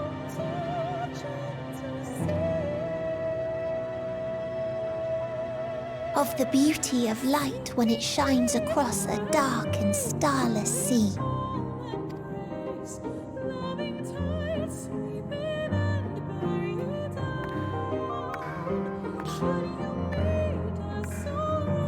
Of a dream that from the soil of worlds now lost to sorrow, life will spring forth once more.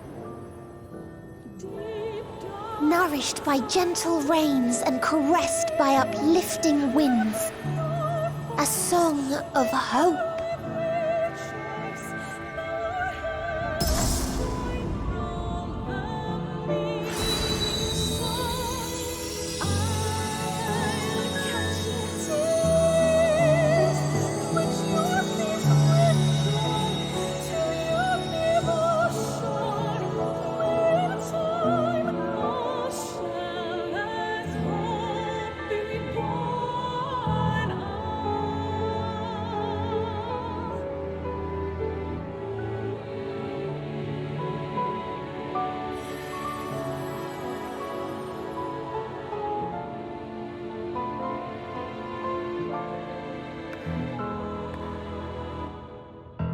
One day, life will fill the universe again, and Hermes will see this and smile. How, I do not know, but I do know that where there is a will, there is a way. After all, miracles happen every day, do they not?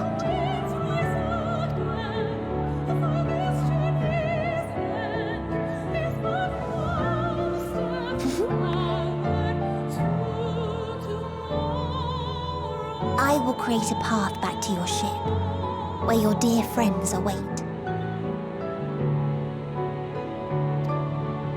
Hold in your heart your desire to return to them, then follow my lead and walk forth. That hope will surely guide you true.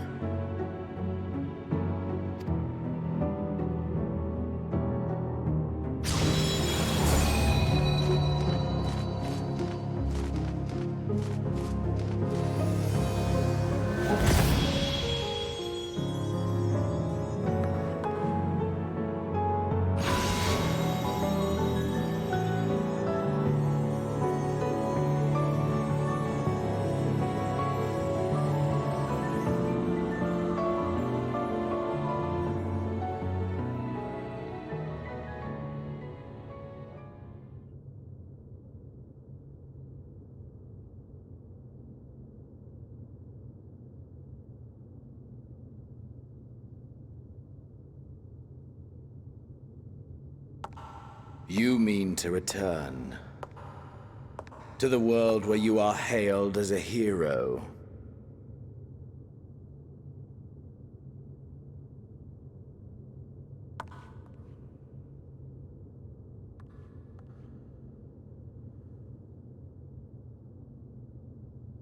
Hear me then. Not as a hero, but as simply you. As I learned in Alamigo, you are a formidable foe. Stronger than any I have faced. Against you, I need bring my all to bear. I need burn through the candle of my life. This is the sole pleasure I know, and it is the sole pleasure I have to share.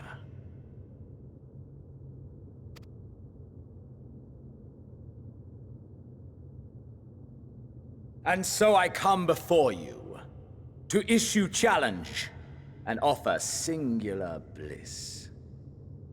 If you wish to walk away, I will not stop you.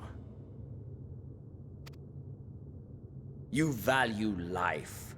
You do not burn yours save for reasons you deem worthy. Reasons such as those which brought you here. The salvation of a world and its people. The motives of a hero true.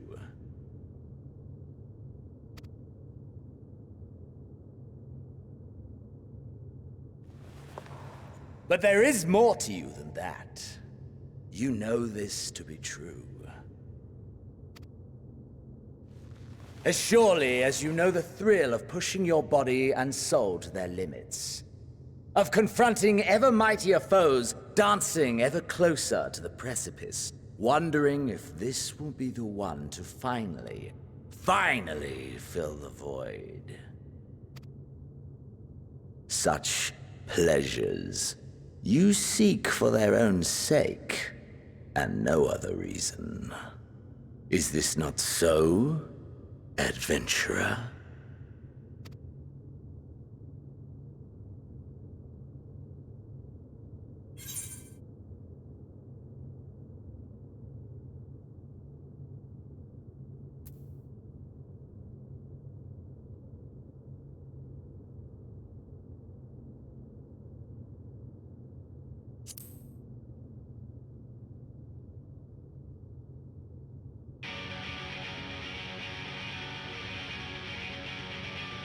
Ha! Acceptance! At long last! The conflagration of our clash will scorch even the stars!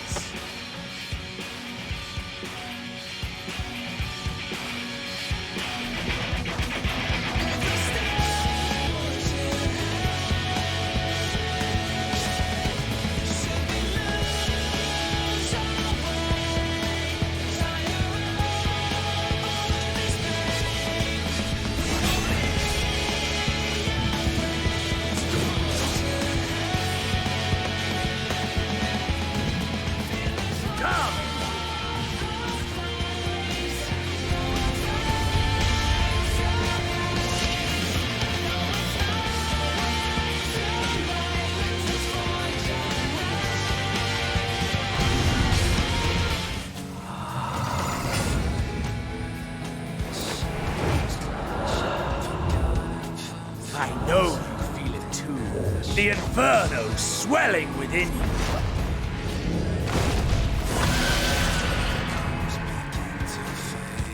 Come! Let all creation be consumed by our ravenous fervor! This is my moment! Our moment!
That I should lose again.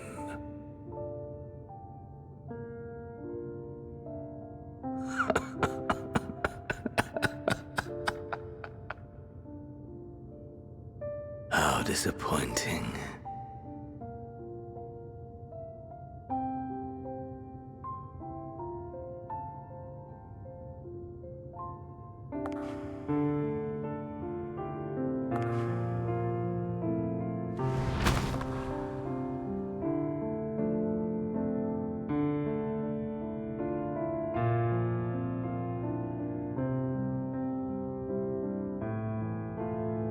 Never have I understood those around me, understood their obsessions.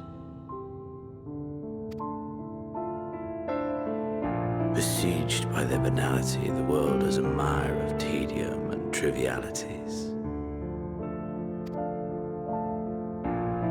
But in these fleeting moments, there is a spark, blinding, brilliant.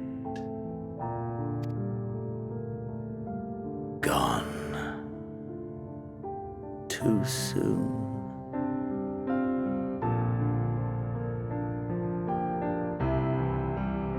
What of you, my mirror?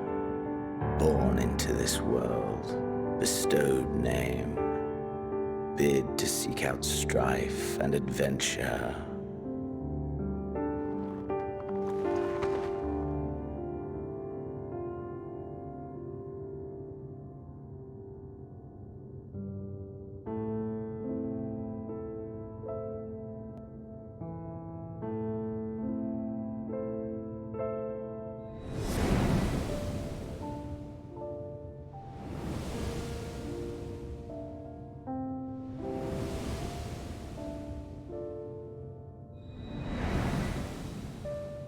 Was this life a gift or a burden?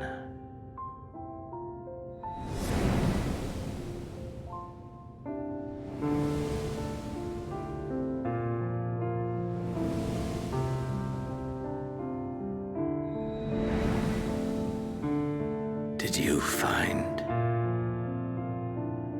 fulfillment?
Can you hear him? Safe. Must tend to...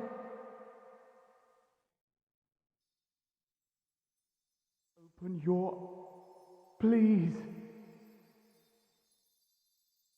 Someone, and... Please.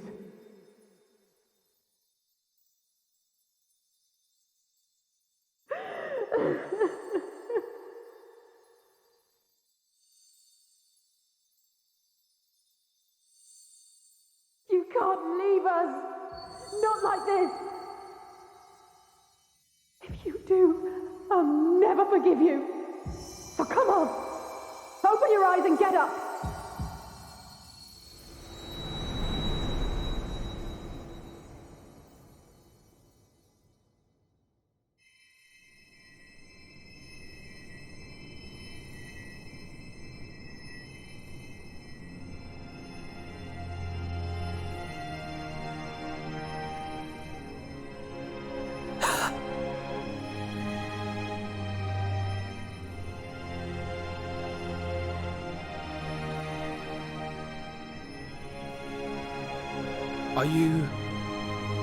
Are you with us?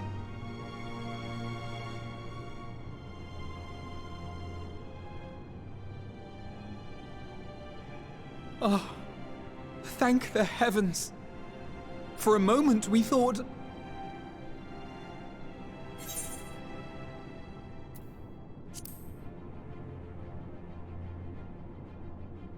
After what you've done, you're the last person to be asking that.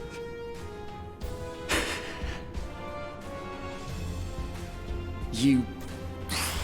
How can you keep your promise if you're not here?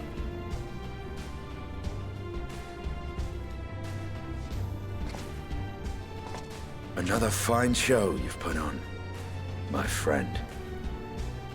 A fine show indeed. What were you thinking? Fighting alone? Never do that again. My poor heart couldn't bear it. Put yourself in our place. If you hadn't returned, how do you think we would feel? And if that sounds harsh, it's because we care. We tended to thy wounds as best we could, but how is the pain?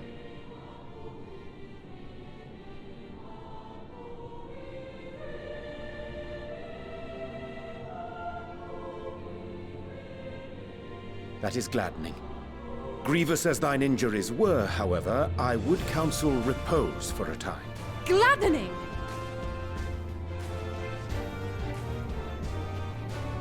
There's nothing gladdening about this! When Meteion appeared in here and told us that you were right behind her, we all got our hopes up. But you never came! And when you finally deigned to appear, you're within an ilm of your life! Damn you! Damn you for making us worry!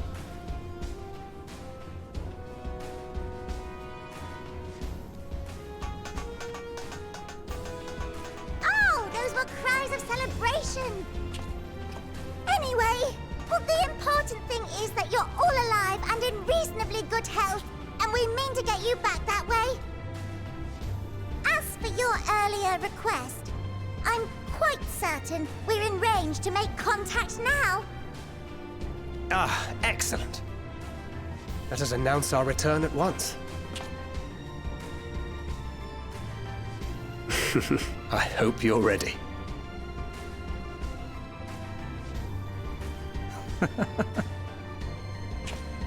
While you were unconscious, we set out from Ultima Thule, you see. Can you stand? If so, you may wish to see what's outside.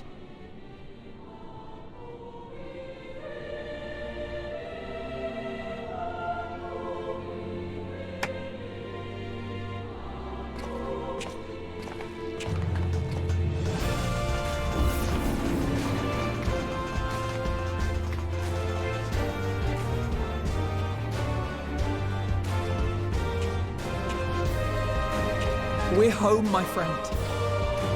We're home.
Ragnarok! They're back!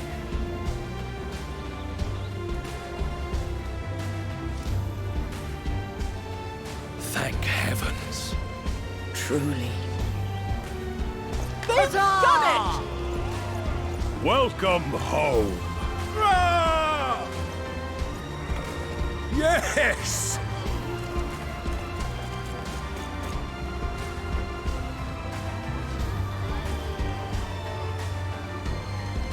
Ah.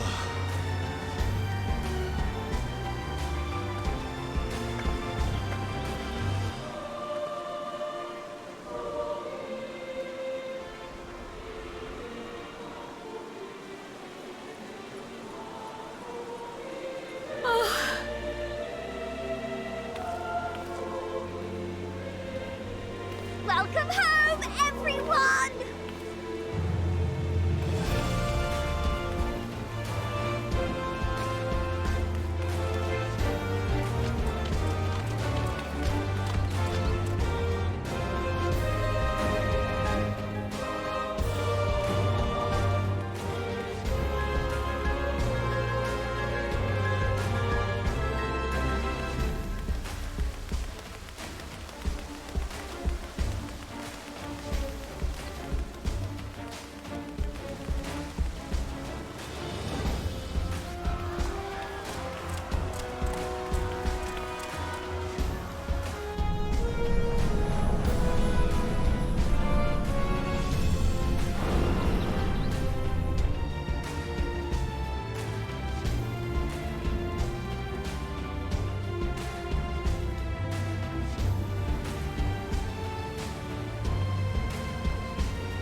Dearest Mother, dearest Father, this letter will be the very last that I write to you from the Rising Stones.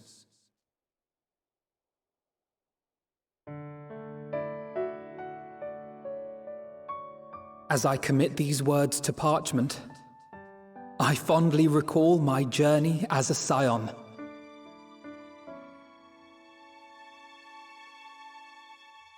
From the time I first walked into the Order's former halls, to the time I set forth to forestall the final days.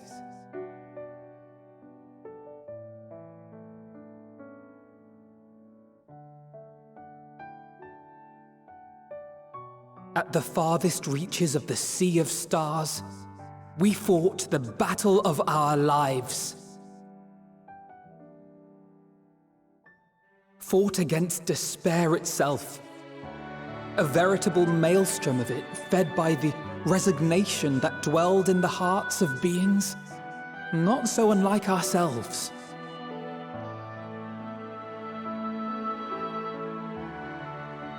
Full oft have I harbored the same malaise.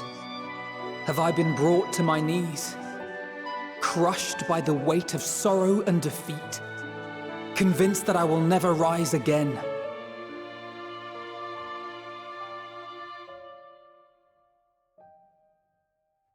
However, I have also known many moments of unbridled joy and happiness.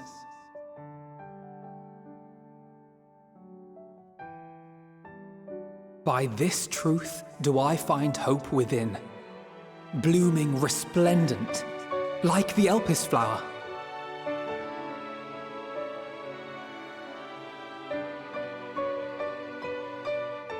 And thus do I endure. Do I look forward to creating more memories with my friends and loved ones.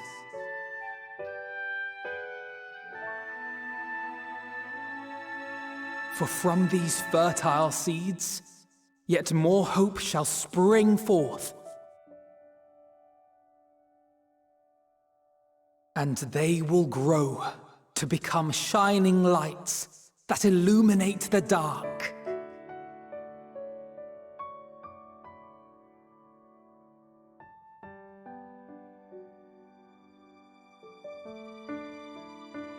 Thus believing, I leave the rising stones behind, as will my comrades.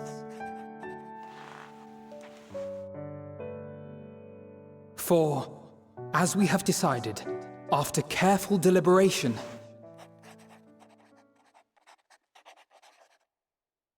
we are disbanding the Scions of the Seventh Dawn.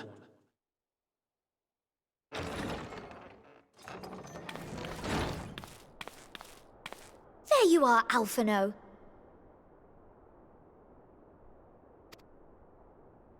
Everyone is already gathered in the foyer. My apologies. I'll be right there.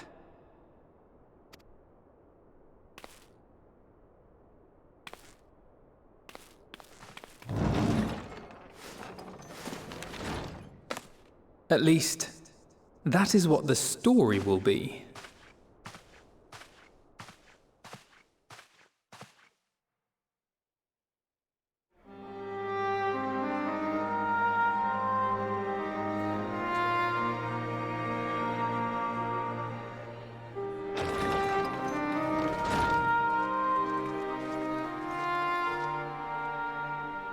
Sorry to keep you all waiting. What could you possibly have left to do now? Oh, just a letter.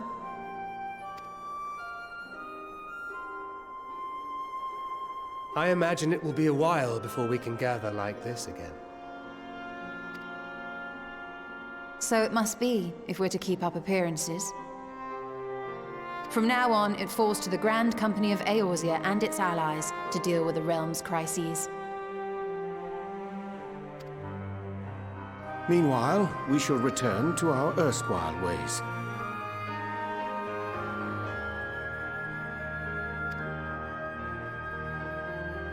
retreating from plain sight to take our place in the shadows once more. Indeed. For the foreseeable future, I expect that we must work independently as we seek out problems that want for solving. But a day will come when we face another great challenge, and we will face it together, as we always have.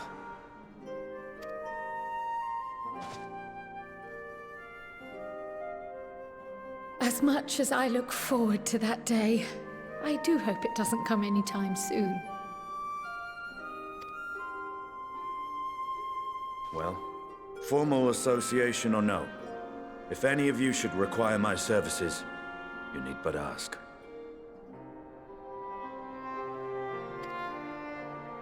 I'll be glad to keep my lance arm honed. I'll hold you to that. So you had better keep your link pearl on hand.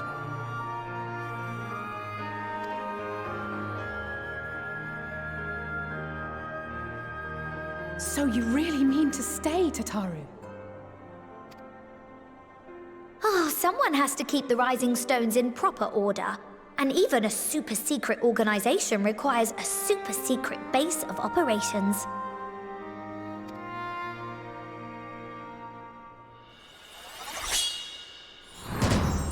To the rest of the world, it will be naught more than a workshop for Eorzea's foremost up-and-coming artisan. If you thought our coffers were full to bursting before, just wait till I can devote myself wholly to the crafts.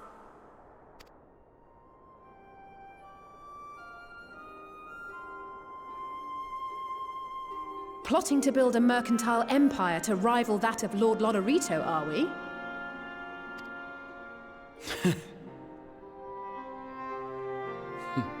I, for one, look forward to your future successes, Tataru. As do I our next meeting.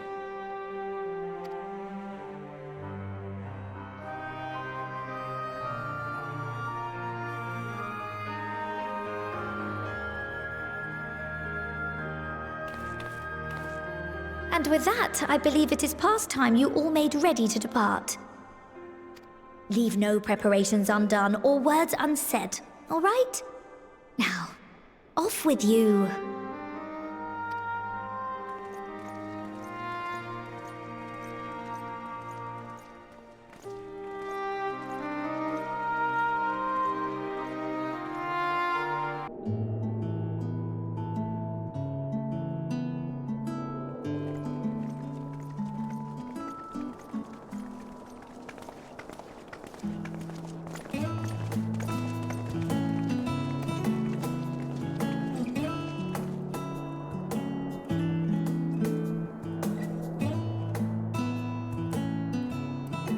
I suppose we're off to Garlemald then. Though we ought to speak with Lord Emmerich first. If he's received word of any recent developments, we need to know. 'Twould be prudent to purchase some warmer clothes at least. Mayhap we can pick up a few souvenirs for Euless and the others while we're at it. Where will you all be heading next? Dravania. There is a book I've been meaning to borrow from the Great Google Library. And I can think of at least one person who will be most displeased should I fail to visit before leaving. We've no particular destination in mind, but we do intend to stop in Shalia before we set off. We had thought to ask after the Loperids. I am curious as to how well those who chose to remain are adapting to their changed circumstances. Might we accompany you then? Raha and I were planning to return to the Baldessian Annex. Commissions have been piling up in our absence, and they must be dealt with ere we begin our work in earnest. Estinian, you will return to Radzat Han, will you not? Aye. For Vritra's benefit, though I've yet to hear the details. I may not stay long. I see. Then it is here the Scions at last part ways, each to some far-flung corner of the realm.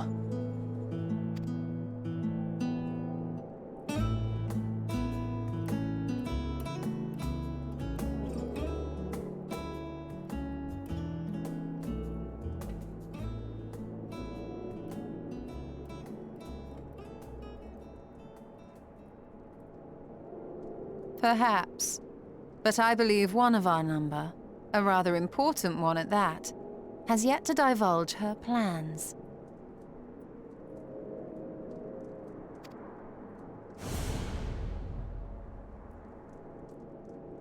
Quite right. Indeed. Fair point. So, what's next for our humble adventurer?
The constancy of this place never ceases to amaze me.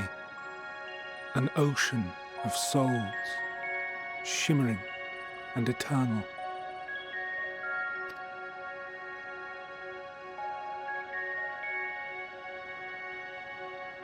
And yet, something stirs. Yes. Steeped in darkness, deep as starless night, the beast hungers. Alas, I dare not investigate in earnest before the coming of my guiding star, as she foretold.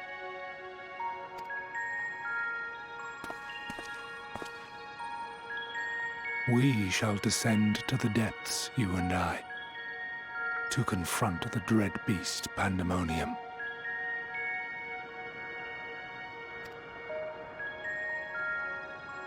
Oh, the sights we shall see.